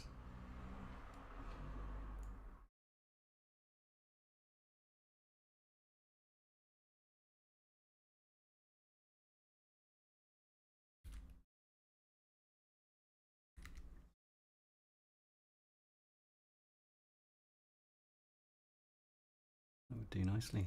Is there a mobile app for it? Back. Yes, there is. Any good? Nice.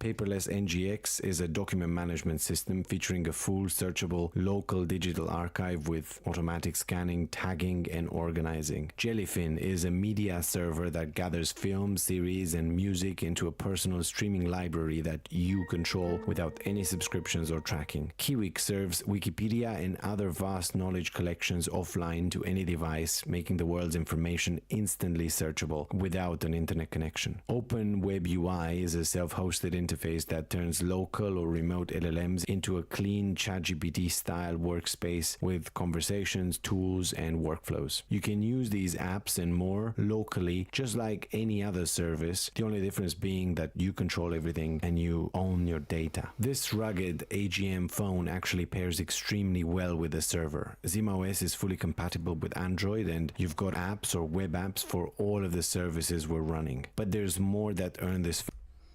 Yeah, man, everything looks the same now because Claude did it. Phone a place. Because it's Android, you can load up loads of software on it, including some of its own local AI, offline maps, and knowledge repositories. It's got a bright, large display, easy to see outdoors, a loudspeaker, a big light in case of emergencies that you can access via a physical button, a massive battery, and probably my favorite feature, this lovely integrated thermal camera. And in case you need to communicate in a decentralized way, the phone can link up with these LoRa devices, which give you about 10 kilometers worth of range without relying on any cell towers or any external infrastructure. That's and there's another cool thing about these in 10 particular. kilometers, They can be say. for out about 10 kilometers worth of range without relying on any cell towers or any external infrastructure. And there's another cool thing about these in particular. They can be used standalone and come with an interface for sensors, so you can gather data remotely on your very own network. For emergency monitoring in the event of a blackout, I picked up this. The H4M is a standalone software-defined radio. It's a true Swiss Army knife, and it basically allows you to see pretty much everything transmitted. Wi-Fi, Bluetooth, sub-gigahertz signals, but also FM and AM radio, ADS-B for planes, weather, satellites, amateur radio signals, weather stations, and so much more. For example, I could listen into the London Heathrow Airport control tower communications from my flat. To make things easier to operate, I have laid out the most important frequencies right here on the box. Also on the box is the Morse alphabet and some useful codes. In an emergency, laws permitting, you can radio Morse out, of course, but you can also use sound or even light. This Woburn X1 Pro is incredibly tough and extremely bright. The throw is up to half a kilometer. It has SOS built into it, and another useful trick for us, it can charge other devices from its own USB-C reserve. This contributes to redundancy, which is something I sought across the kit. But how do you keep track of these capabilities overlaps in case of failures? Well, this is also laid out on the case itself. Here you also have tables to estimate power reserve at different configurations of the kit, and I'm happy to say we actually achieved our original 7 days. Even more impressive is when you factor in solar harvest. With the worst scenario of bad winter European days, some configurations of this kit can run indefinitely. This is so cool given how much it can give you. With a power station and solar panels, you can basically run your personal internet and communications network off-grid and offline perpetually. It's been a pleasure putting this together for you. It's been a long journey of learning and stretching my creative problem-solving muscles in a direction I've never gone before. I'm a tiny channel and this is a labor of love. It takes me ages to prep to make one of these videos happen, so I genuinely hope you find them useful or entertaining. Let me know if you liked anything in particular about my approach or have other ideas for maybe a version 2 or other projects. Hope to see you in the next one. Bye.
All right, getting distracted. Let's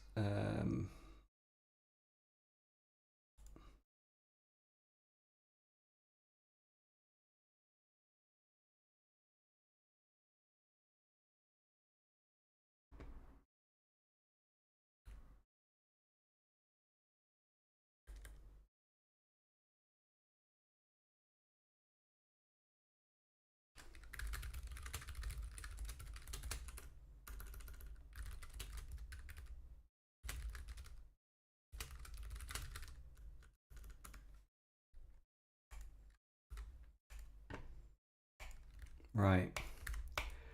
No more distractions. That was quite fun. 5.6 yet? No.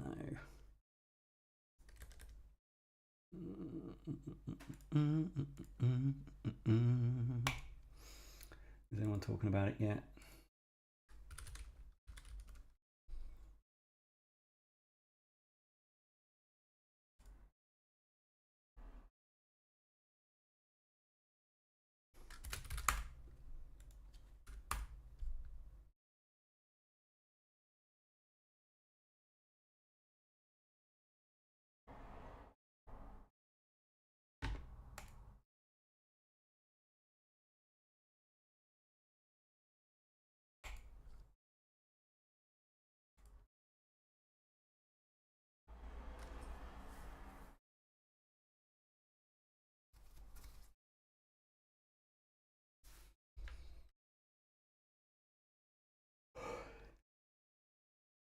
People say they've got it.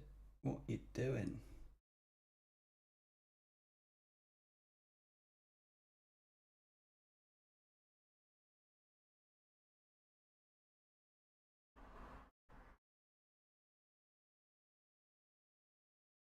What time is it? Pacific.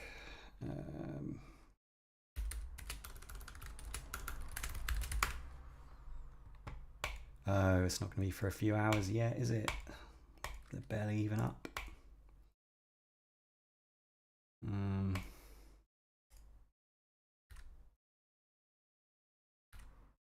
Right, let's read this. Stop being lazy. Put some tunes on. Let's focus. Oh, we got 40 minutes.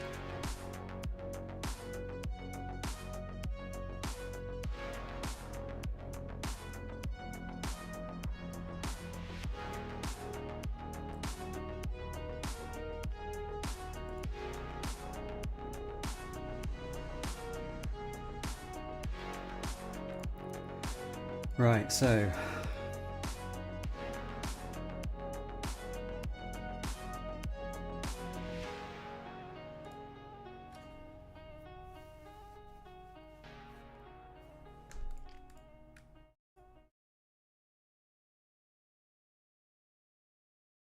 yeah, research mode, pre-portfolio decision cockpit for judging domain names the user already found. Version 2 optimizes for first pass triage. Paste a single domain, open any saved research snapshot instantly, and show evidence-backed warnings that help the user reject, shortlist, refresh, or promote the name. Research snapshot is not a domain. It lives outside the portfolio as one research state, never participates in scheduled checks, cascade notifications, change alerts, domain events, reset, all that stuff. Every research name is saved to avoid repeat lookups. Snapshots are stale aware. Stale sections are marked clearly and refreshed only when the user asks, or later if they opt in to refresh or open. So in here, we're speccing out the version 2 feature that we've been discussing. Could you take a look at what we've got so far? If you need to grab a recent screenshot of the app, although to be fair the old ones are still very similar, just with less colour, and spec up what you anticipate the new layout and screens to look like in an image. Game on.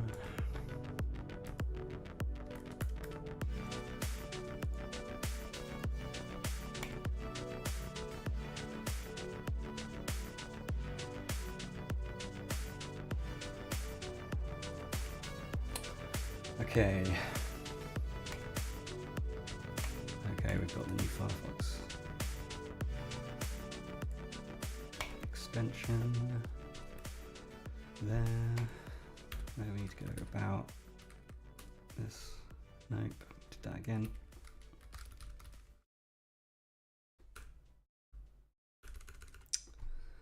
Copy it myself then. There we go.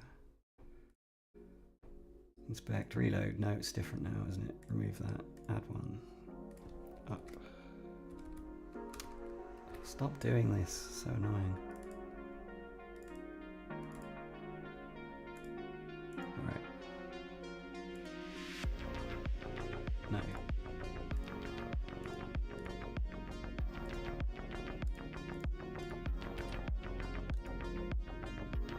Alright, so it doesn't load.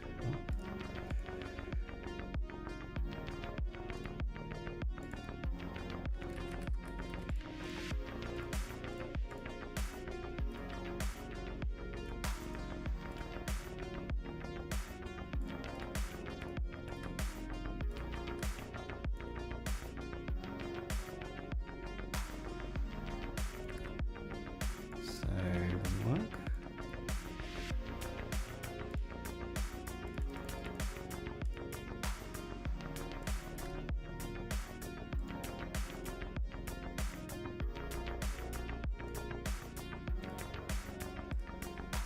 I removed the old one, added the new one.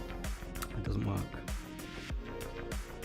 The only difference really is that there's a bracket in the folder name. Is that likely to cause a problem?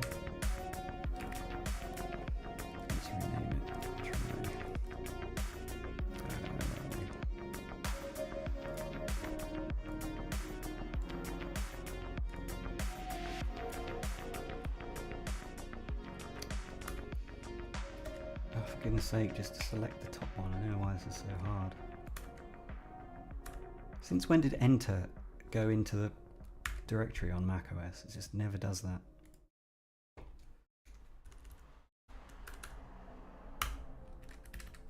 All those can go. Get out of here. Oh, it's just crashed. Oh no, you can't do multi-select. Fine. Okay, whatever. Okay, now is it there? No.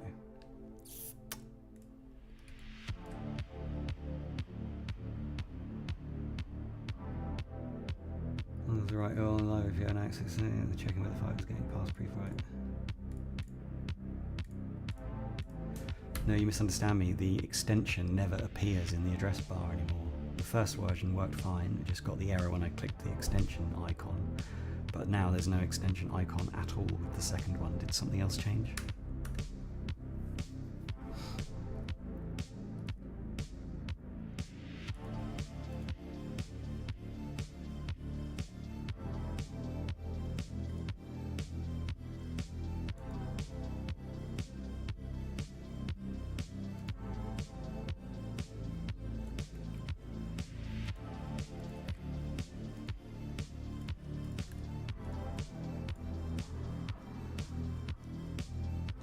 Loads, no tool buttons, extension manifest UI packaging is not so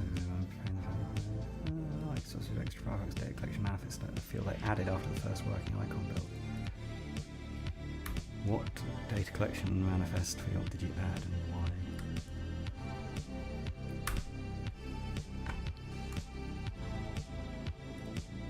why? Out here just doing stuff for no reason, are you? Why did you change that? I didn't ask you to do that.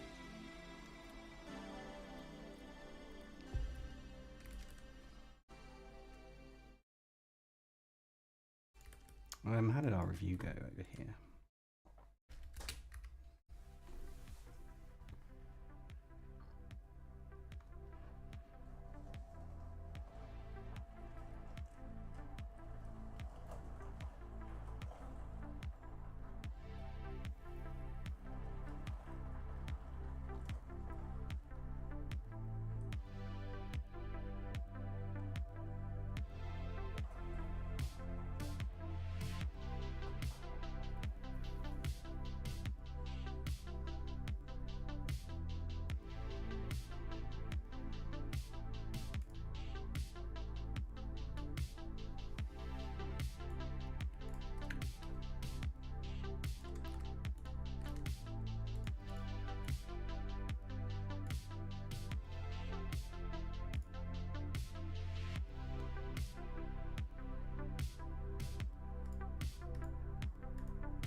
No, because it's not Browsy knob, it's a Mac app.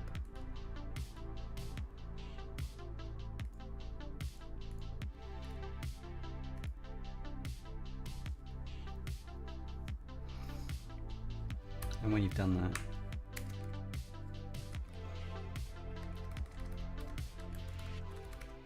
here's a review of our version 2 context and the new spec. Could you sort that out?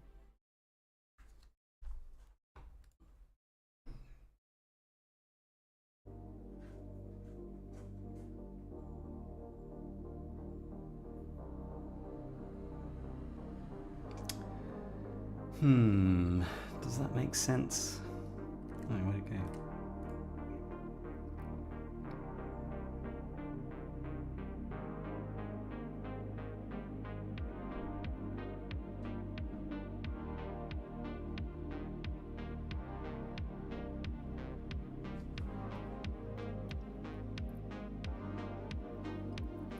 That looks all right.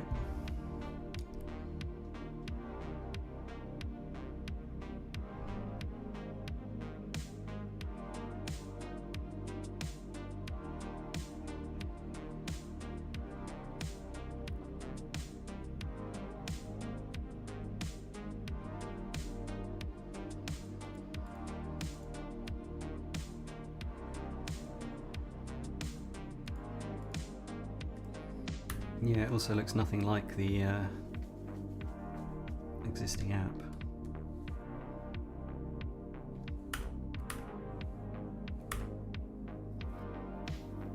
Whoops, didn't mean to send that one. Oh well.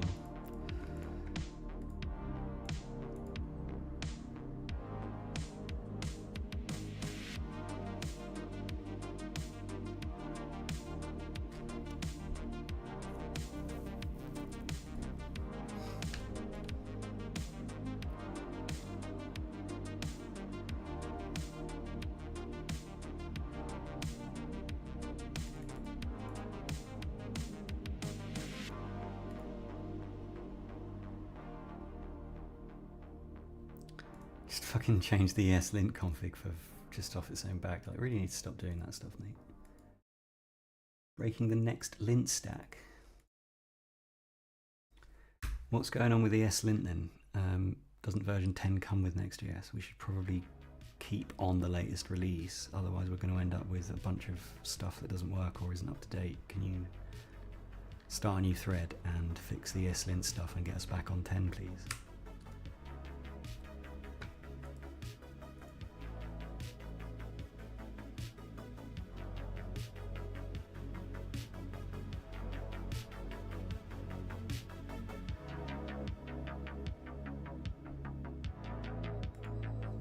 Yeah, and to be honest, remove the ESLint changes from this branch. I don't know what you think you're doing. Which means you'll need a work tree for fixing it in this repo.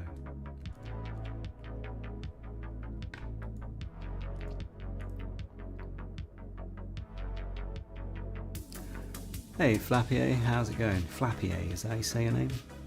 Sounds French.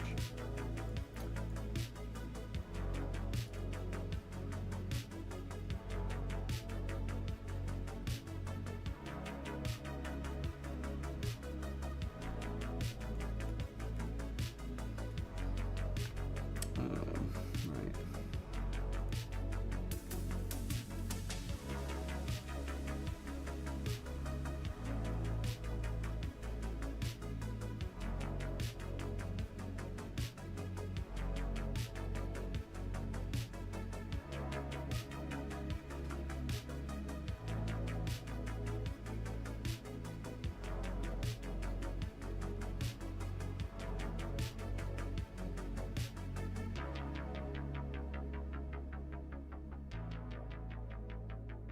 Fine.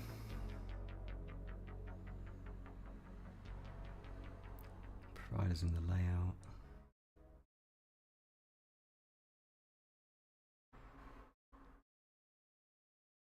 Yeah.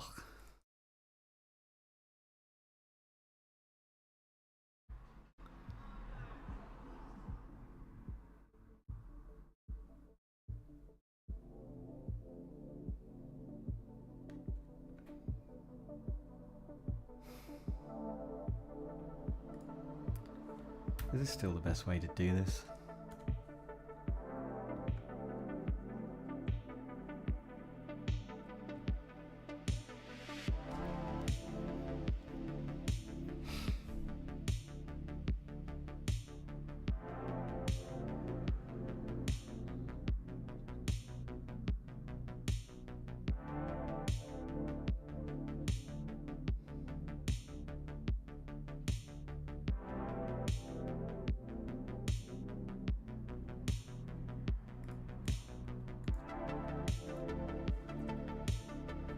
What failed with ESLint though?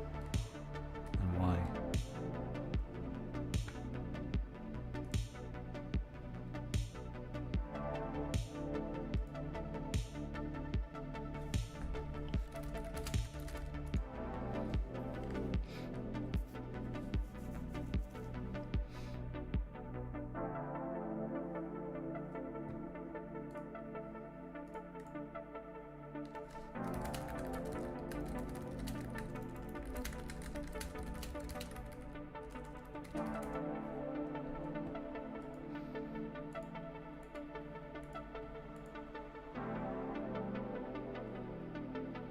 Oh, I turned my stupid face off. Hilarious. There you go, now you can actually laugh at me. Script URL. Okay, so this is all the new stuff. Here's the provider. What did it do with my comment? Oh, it's up here. First failure was config shape. Ignored it. I wanted ESLint conf. Why? Well, that's easy to fix though, isn't it? I need to downgrade.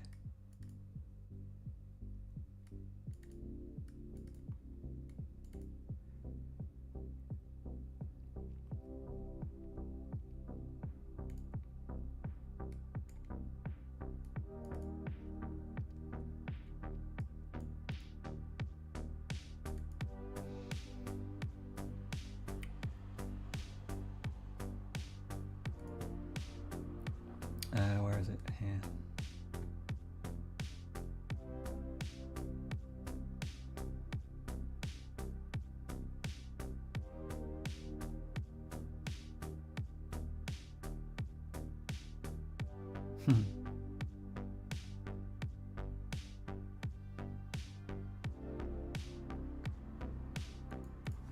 What is the latest ESLint in the latest Next.js though? And if I assume 10 was because Next.js defaulted to that, can you check?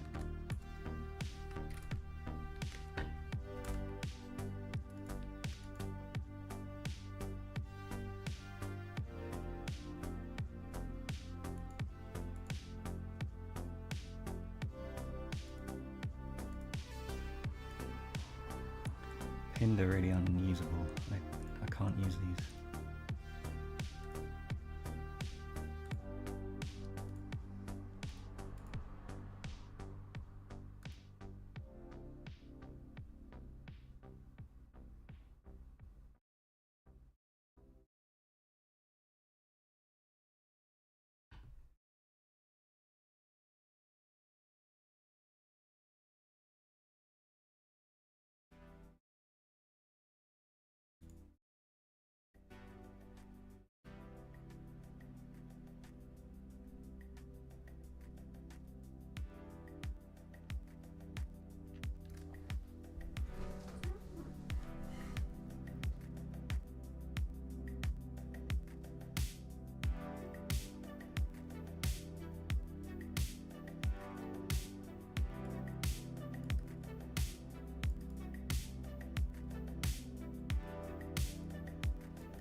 But why? Why were we using 10 if it didn't come default?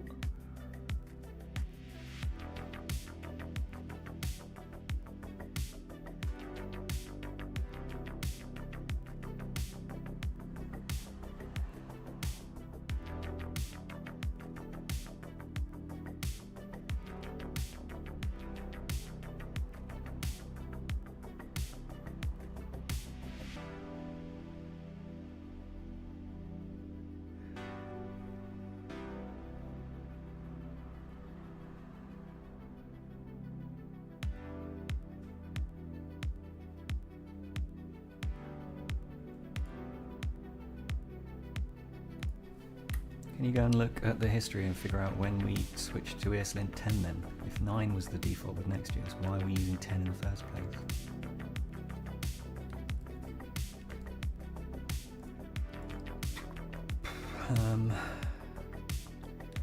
Right. Where's the review?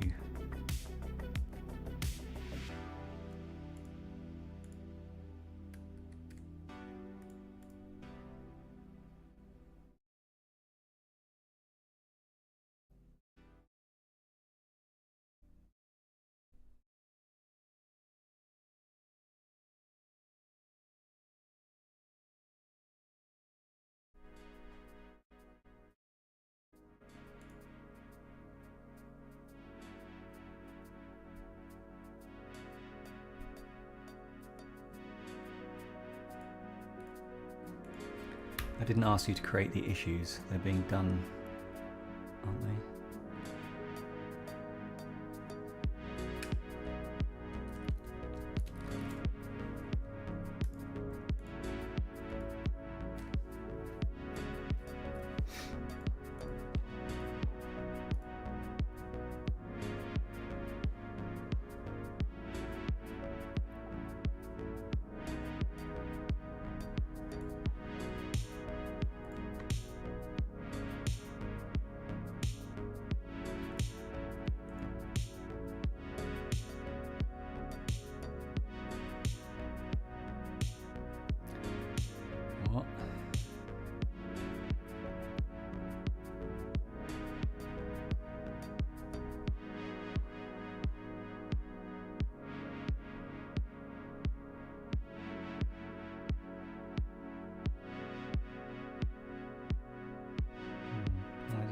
Decide to rename that.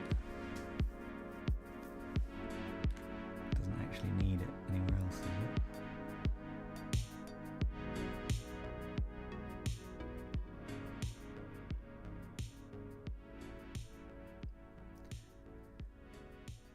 It's just gone off on one. Why is it up? Like, why is it changing how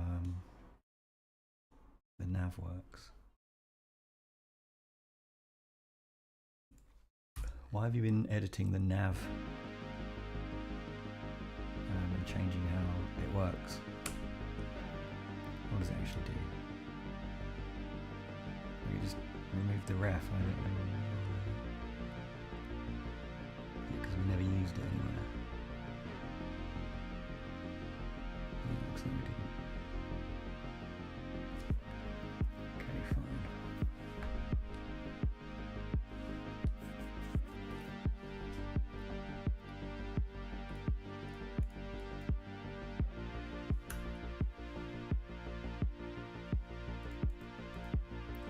Did you remove the reference in nav because we're not using it? And why bother editing that file? You won't find them yet.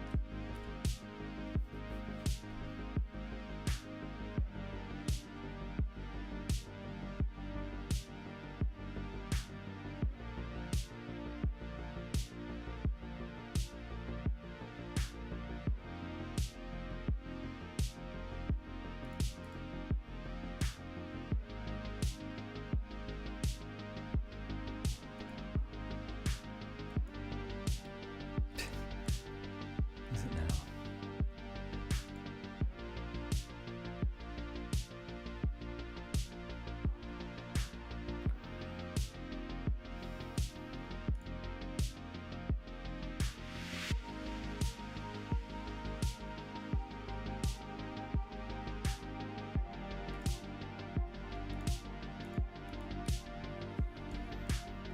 Okay, push up a PR so I can get a preview URL.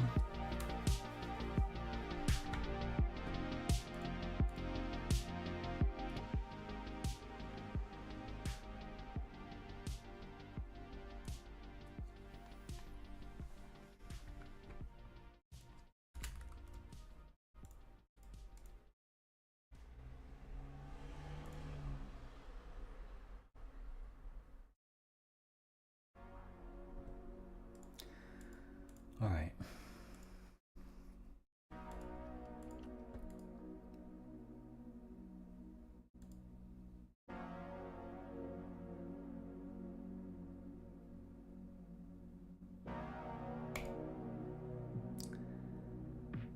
Ethernet 10 came from upgrade to Next 16. Ethernet 10 tailwind from tune off the next defaults.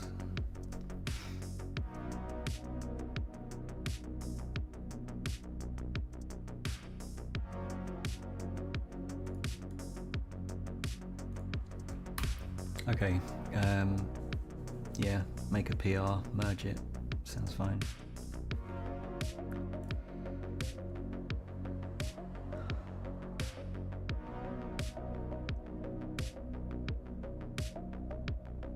Just adding a bunch of shit here.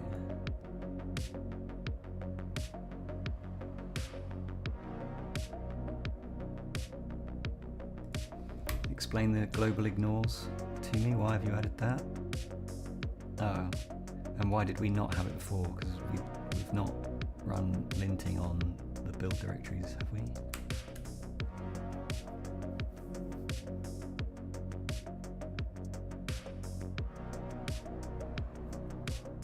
Okay, fine, merge it into that branch then.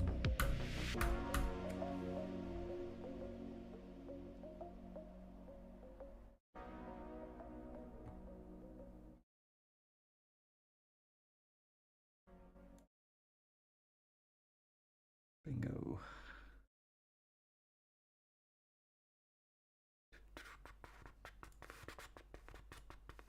Hey, that overlay is gross.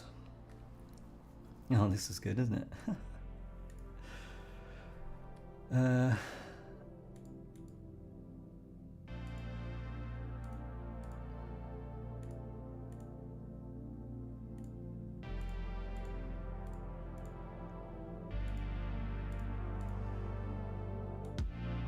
Do we only get Apple Pay in Safari? I guess so. Try it.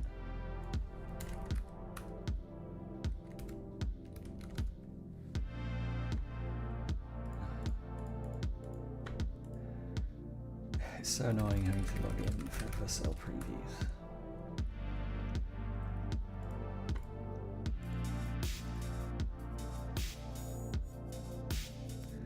Oh yeah, there's a webinar, an Anthropic webinar at 6.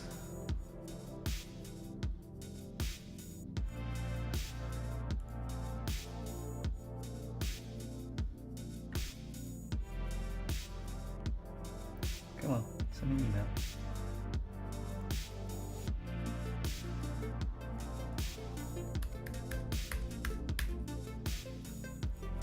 Okay, we're in.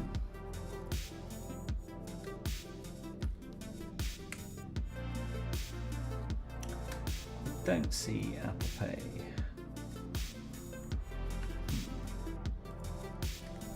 Let me try it on the telephone.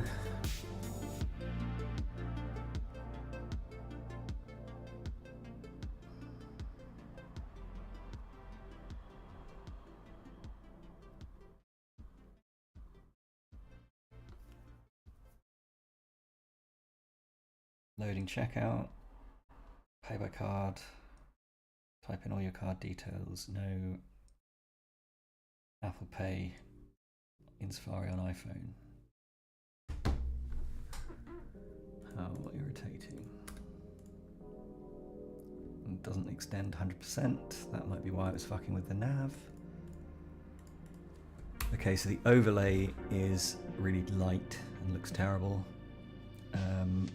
The overlay also doesn't extend all the way to the bottom. Looks like it's about 100 pixels off the bottom, which would probably be something to do with that nav stuff. Seeing as that looks like 100 was hard-coded as a constant.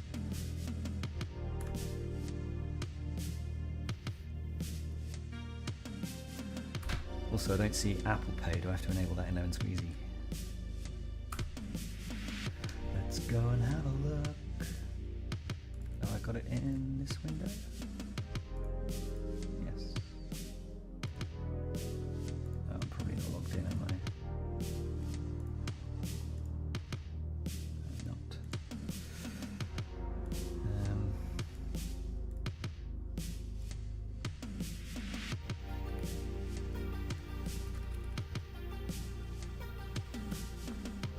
Just gonna go log in.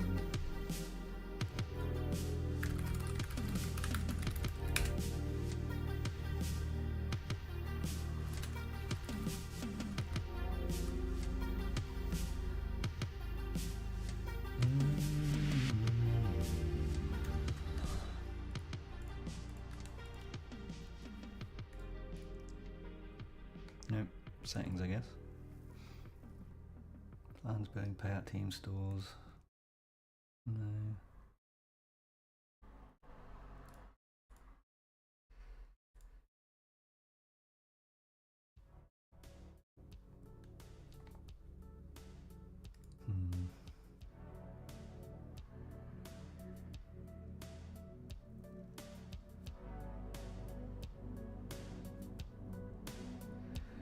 Dark checkout colors and the viewport overrider in. I'm running the checks, confirming the render data reflects a full theme set, build and TypeScript pass, doing a quick review.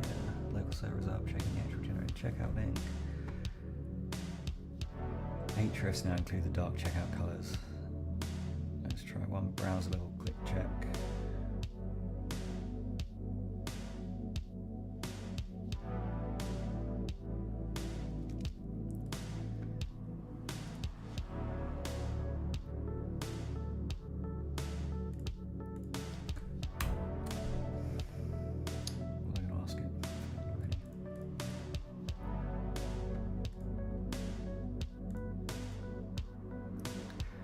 What are you up to? Yeah, okay, that makes sense. Okay, good, good.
9, nice. So we're back on ESLint 9, are we? Where are the, what? This is the wrong, go away. No, it's just down there. Okay.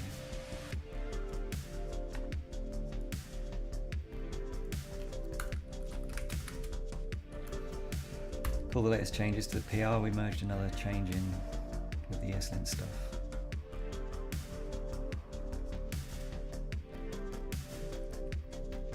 No, that doesn't work, does it?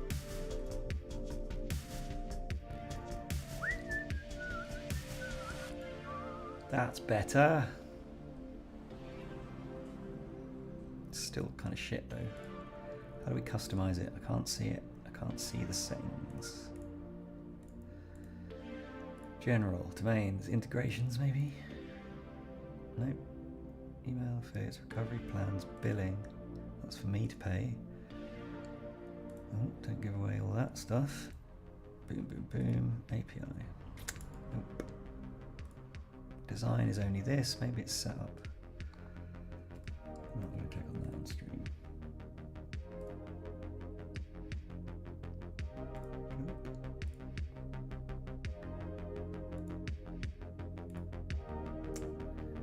Nope.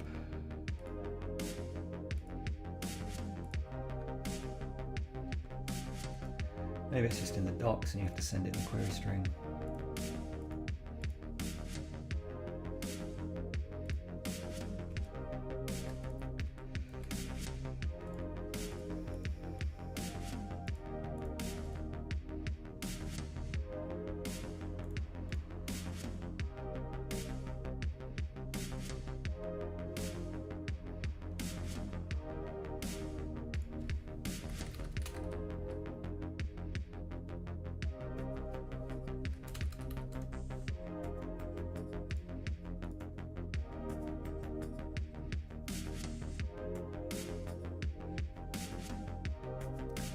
Navigate to products.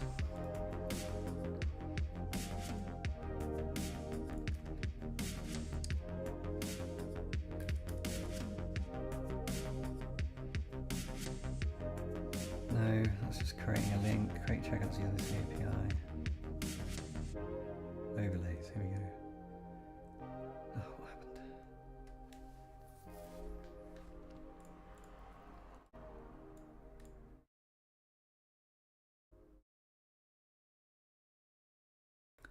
Where's this?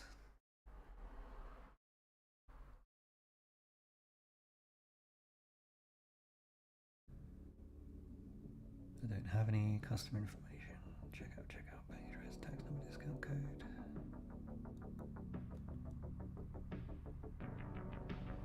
When sharing a product, you'll find a show have specific elements.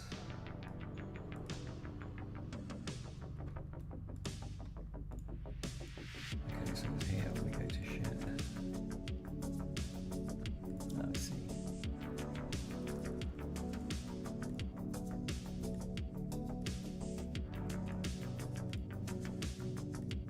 No, I don't really want the media there. You can you're already on the website. Okay, sweet. It doesn't detect my country though, which is really annoying.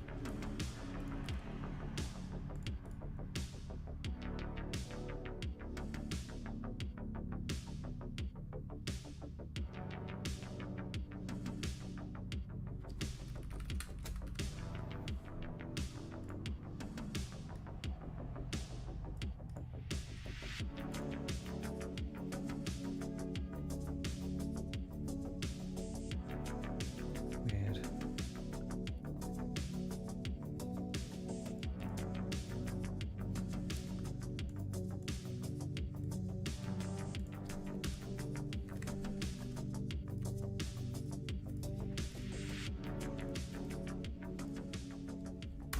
No, I meant pull in this PR. We've merged another PR into this one. Can you pull it, please?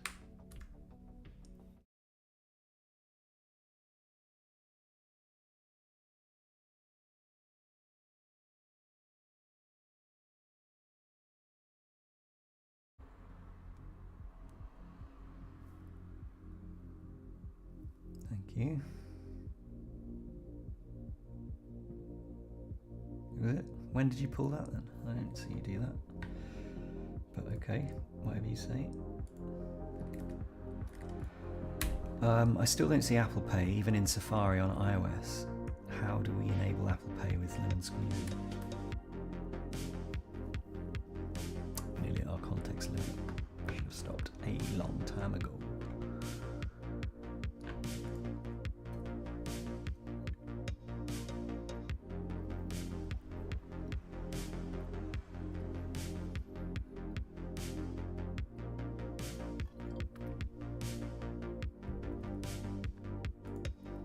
So half an hour until the Anthropic thing happens.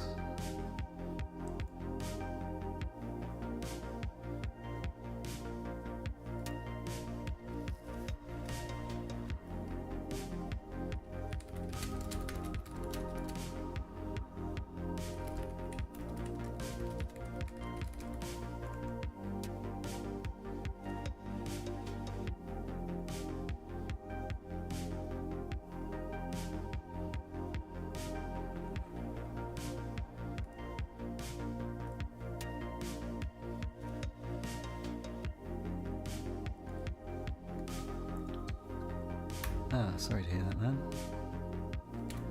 I think Apple are pretty...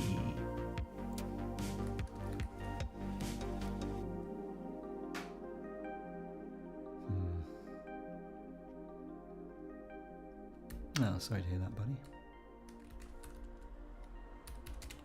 It can be really hard to get into an iOS device if it hasn't been removed from the Apple account that previously owned it.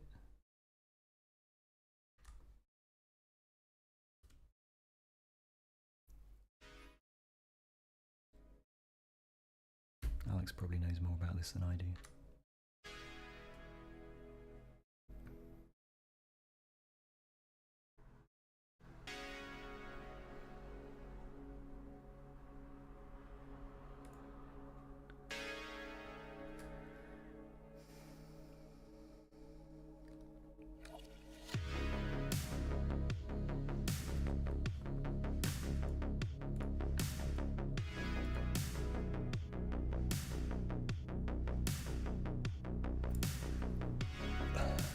Yeah, I said I was using Safari, mate. No need to reinforce that. It shows payment methods based on customer device location. Can be enabled or disabled per store. Store is live activate, not just test mode. It is. Store settings, payment methods, Apple Pay enabled if there's a toggle.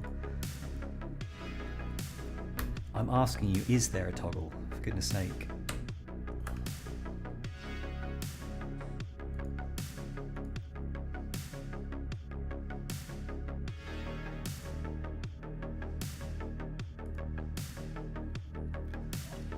How do I set the domain then? If I'm using the overlays on my domain, how do we make it work with my domain?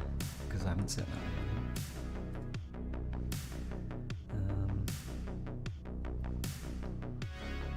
Yeah, it didn't work on the Lemon Squeezy either. It also doesn't automatically detect my country for some reason.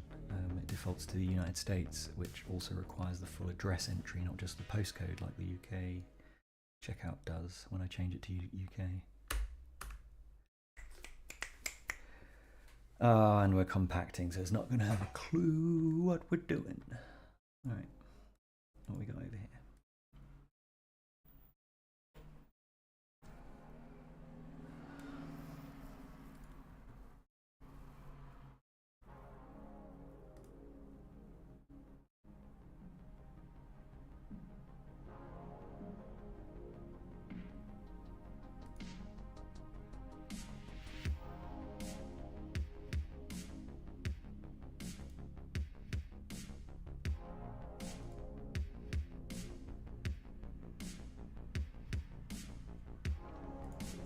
Did you action all the other feedback?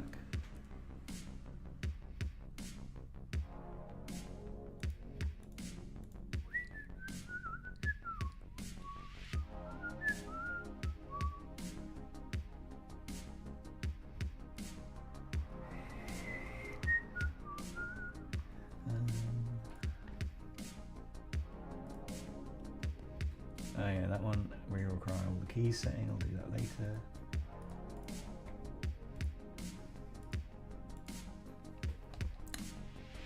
Manifest.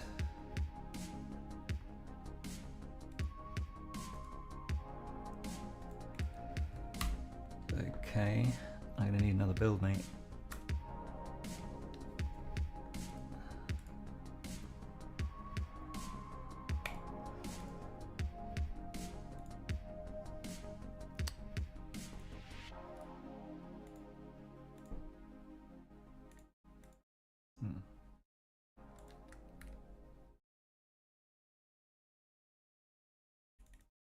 Won't open. Gonna need it served over Tailscale, buddy. Can you always do that? Never give me a link to an HTML document that isn't hosted, because I'm not going to be able to see it. It's on the wrong computer. Probably worth adding that to the global agents or Claude MD.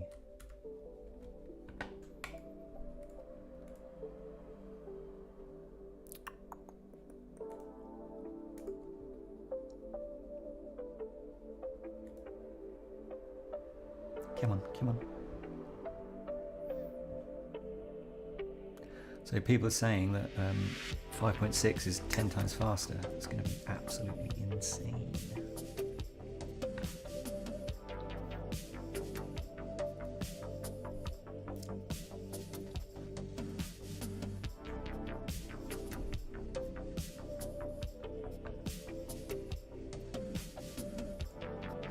Come on, hurry up, hurry up, hurry up. Give me the link, man.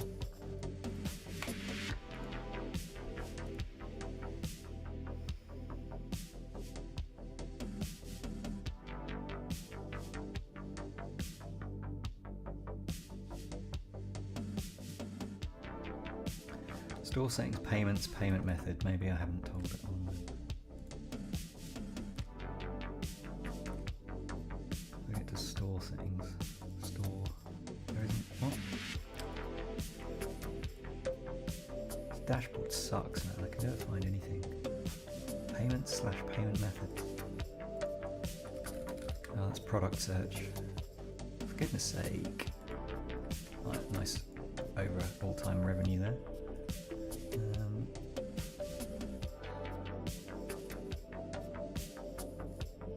Where are store settings?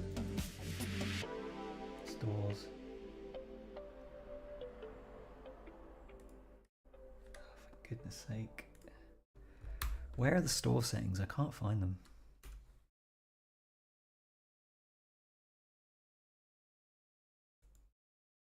Oh, they're here on the general tab. Apple Pay is enabled. Look at that.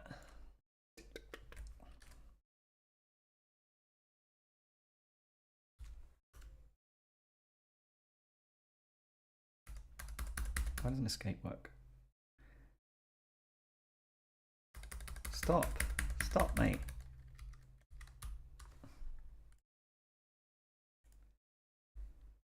I found them. Look, they're all on, but they still don't work.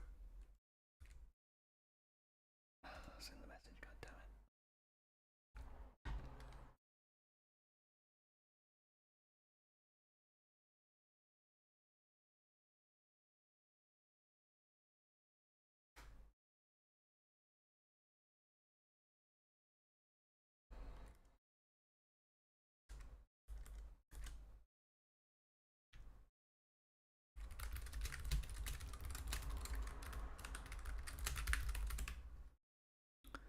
How peculiar. Looks like I ain't the only one. Oh, does it have to be subscription? What the hell?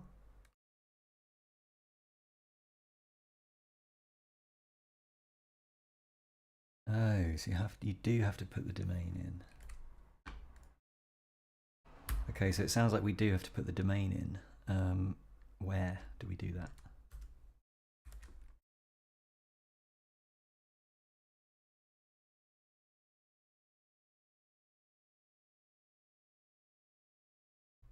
Domains. That would make sense. Fine. Silly me.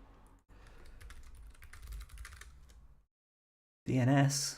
The fuck? No, I'm not adding it. I'm not. Not running the store on my domain. I just want the overlay on my domain. I don't want a custom domain. I'm not using that, am I? I'm using the overlay, which will load the Lemon Squeezy domain. I want Apple Pay in the overlay on my site, but the iframe will be on the Lemon Squeezy checkout. So adding a custom domain in the UI just makes it so that my checkout, the Lemon Squeezy dashboard, runs on my domain, which I don't want. How do we do this? I'm not going to do this. Don't want an Apex domain. Maybe I have to.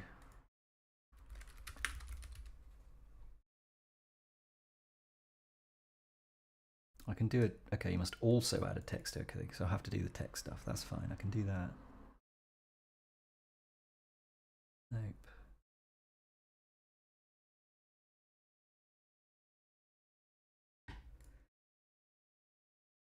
You do not set your domain anywhere. Lemon Squeezy domain setting is only for making lemon generators.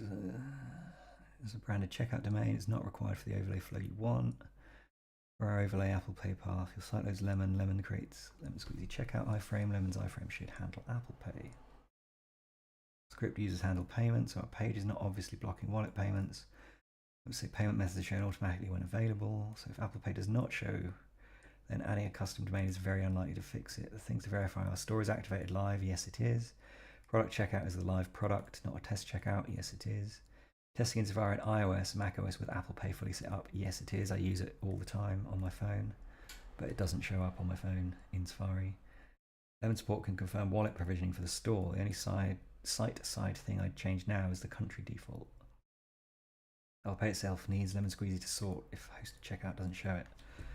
But if it's enabled and it's a default thing, I'm assuming other Lemon Squeezy accounts are using Apple Pay, otherwise people wouldn't be using it. Because without Apple Pay, what the fuck are you doing? This is weird. Why doesn't it just work? Will it work if I deploy it to production? Is there some test mode that is enabled? Like Alipay and all of that stuff, WePay and stuff works. Their buttons exist. Why doesn't Apple Pay and Google Pay? I don't get it. Is this a common problem that happens? What was that people saying on that Reddit thread?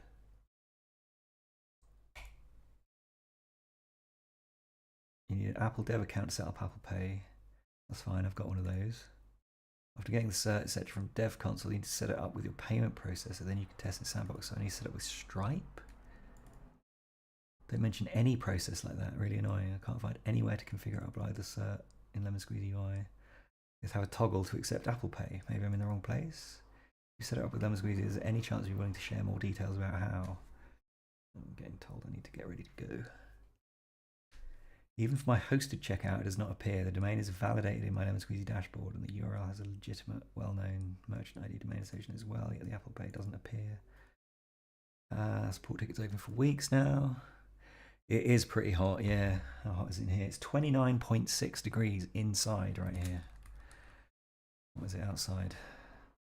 Okay, fuck. So it's colder outside than it is inside now. I mean, yeah, that's crazy. 34 inside there. Oh man, yeah, that's crazy. Every evening when it gets down to like 20, 22, I've been setting up the fan and blowing all the hot air out the window. 49 inside your greenhouse. Yeah, that's crazy. We've got an old greenhouse down at my dad's allotment, and I tried to clear it out a few weeks ago, and it was too hot. It was, yeah, disgusting in there. Don't go in your greenhouse, man. Not today.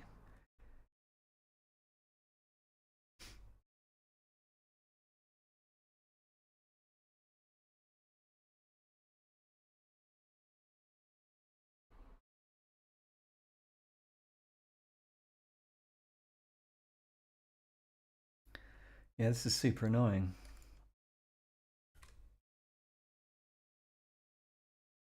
Short version, deploying our overlay to production probably won't fix it if Apple Pay is missing on the raw Lemon Squeezy. I'm not in test mode. Okay, just let me clarify. I'm not in test mode. The checkout's live. I can buy stuff. I'm not in the wrong browser. I'm using Safari in my phone where I use Apple Pay all the time.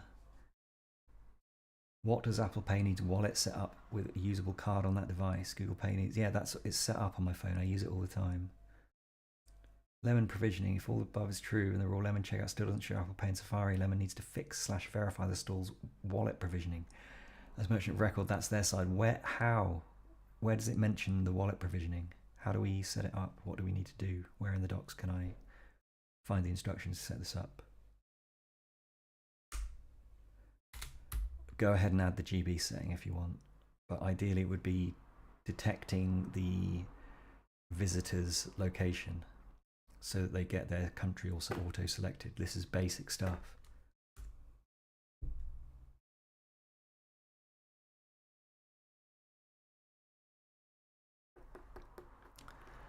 Most popular page on your tech blog is Pepper Growing Guide. Not sure how to feel about that.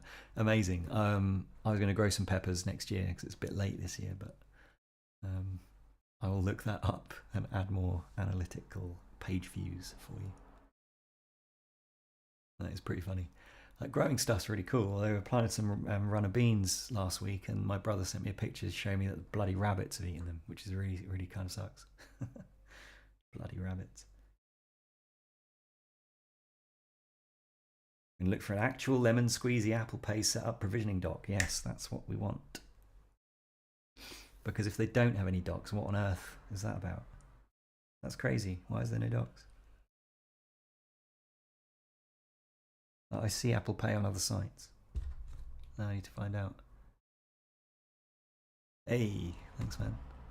Let me get that.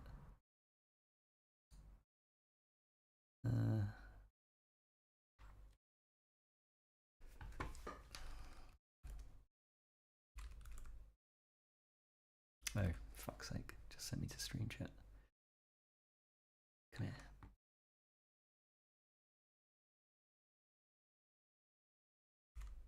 Oh no, it's the wrong button. Still can't copy on a Windows machine. Oh, fucking hell, stop doing that.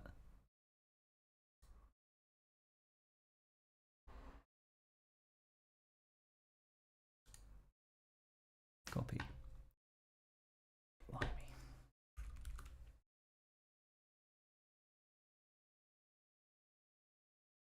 An unexpected blog post about an unexpectedly fulfilling hobby. Lovely.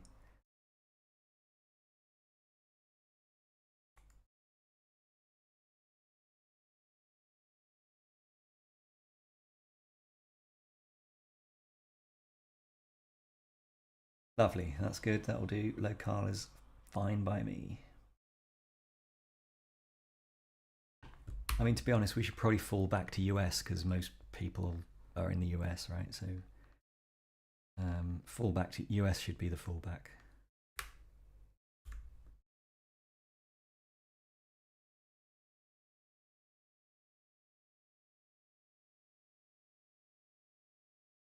Fallback to US should be the fallback, yeah. Oh man, yeah. Feel it in my soul. A lot, yeah. A peaceful contrast with the high, like going down to the allotment is just the nicest thing. Really nice. I can get that picture that my brother sent me.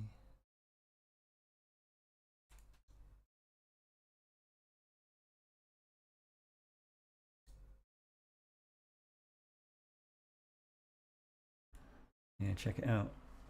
Greenhouse is behind this bush, which we're going to have to trim back to use it, but man, growing stuff is just the best.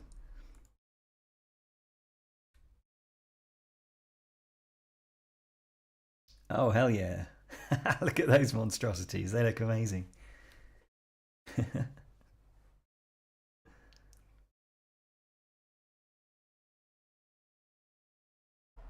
No way. Epic. Oh, hell yeah. This is hell of a guide, man. Jesus.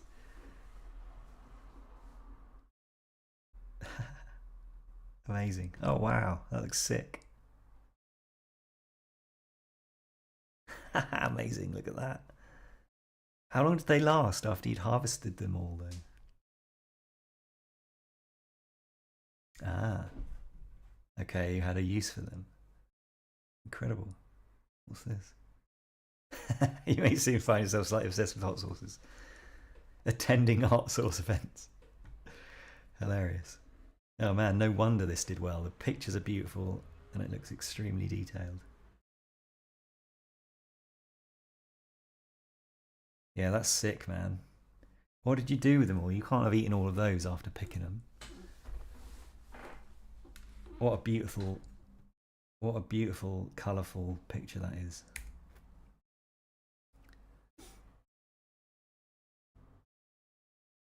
Years of knowledge went into that. Man, how long have you been growing peppers? That's wicked. I'm gonna have to read it at some point. Whoa, what's that? Unbelievable.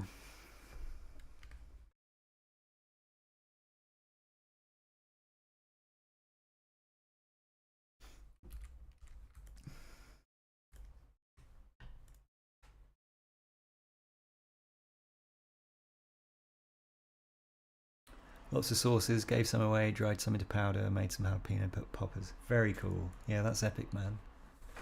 Oh yeah, I guess freezing would work. Does freezing affect the heat at all?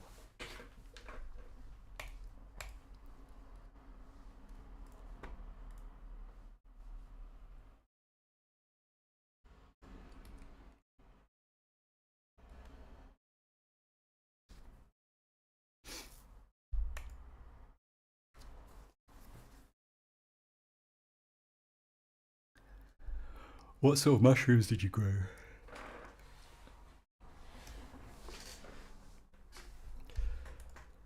Ones with psilocybin in, I hope.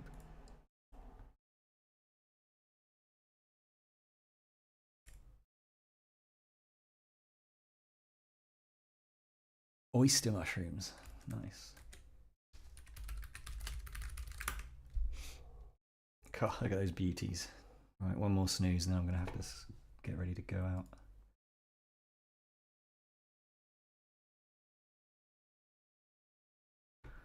Off to a developer meetup in about half an hour. Well, there's one interesting talk about managing context when doing AI development, which, as you can tell, is a huge problem for me. Context switching is a problem. I'm like, I don't know what the fuck's going on half the time. I need a better sidebar, actually.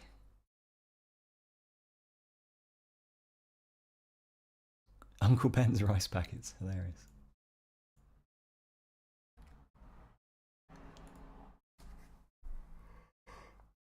I've never been a huge fan of mushrooms to eat, to be honest, but over the years I've grown to like them more.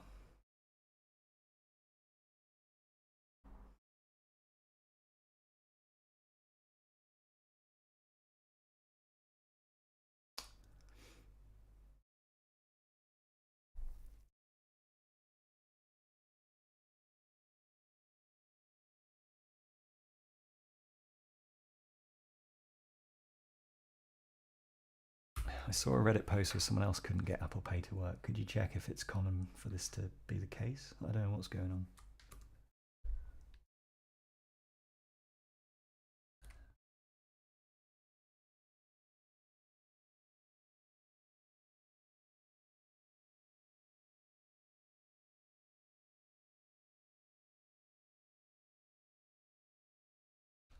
Oh, phone call. One sec. I will be back.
That one. Is it that one? Yeah, we're back.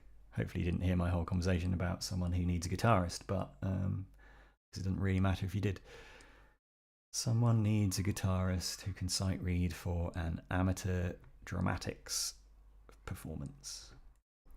Absolutely no chance I can sight read an entire play soundtrack, so... But I might know a couple of people who might be interested, so that's cool, isn't it? Oh shit, I've put it on all face. Hello, welcome to my house. Let's close that and go back to that one.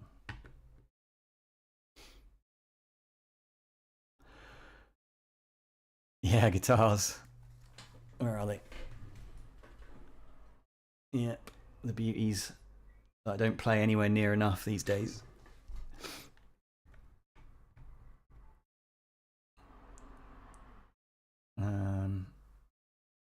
There's also my nylon strung over here and a couple of other ones that I've lent out to people. So I don't have the space.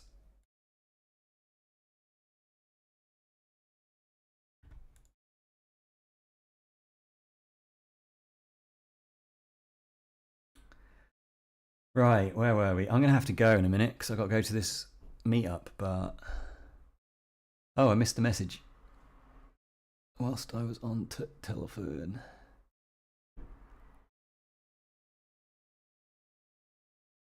Only concepts of mushrooms with the horrible ones that often came with full English. Yeah, right, fair point. They can be so good if cooked with care. Yeah, that makes sense. IDA SQL and Ghidra SQL for Vibe reverse engineering recently. Oh, I've not heard of that. That sounds interesting.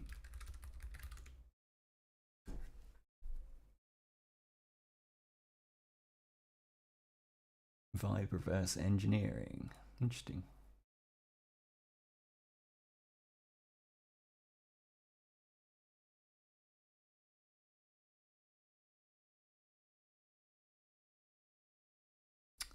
Interesting. Yeah, that sounds pretty cool.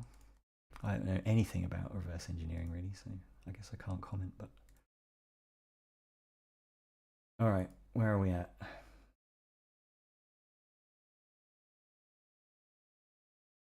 Right thread is almost your exact issue. Yeah, that's probably the one I found. Another thread is for the Apple Pay not working custom aim, multiple same problem replies. So I'm saying Apple Pay was enabled in store settings but not visible. Yeah, okay. I mean, that's 2 years ago. That's mental. Surely it's fixed by now.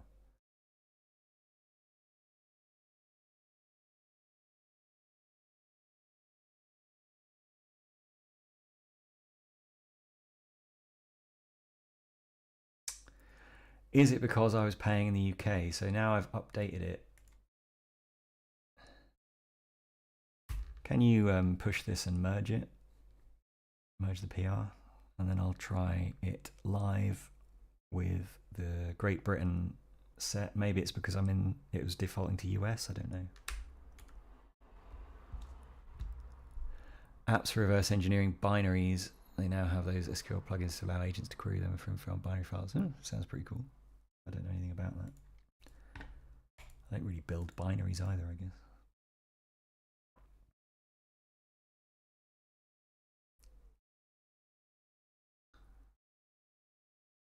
Branches perks, checks are green, and confirm what country behavior is actually in the branch before merging. The period is mergeable for cell pass, but it's still marked draft. Country behavior in the branch, fallback, blah, blah, blah.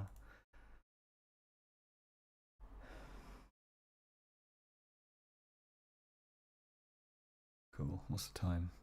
6. All right. One more check to see if this works, and then I need to get walking.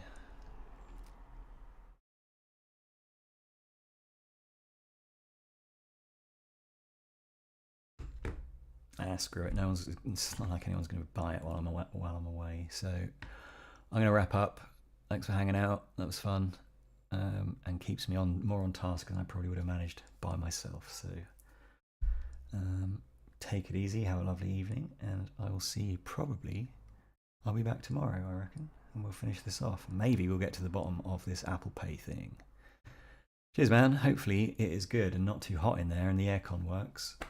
And the second talk about Power BI, which I'm not really interested in, will turn out to be better than expected. All right, I'm out. Take it easy. Ta-ra.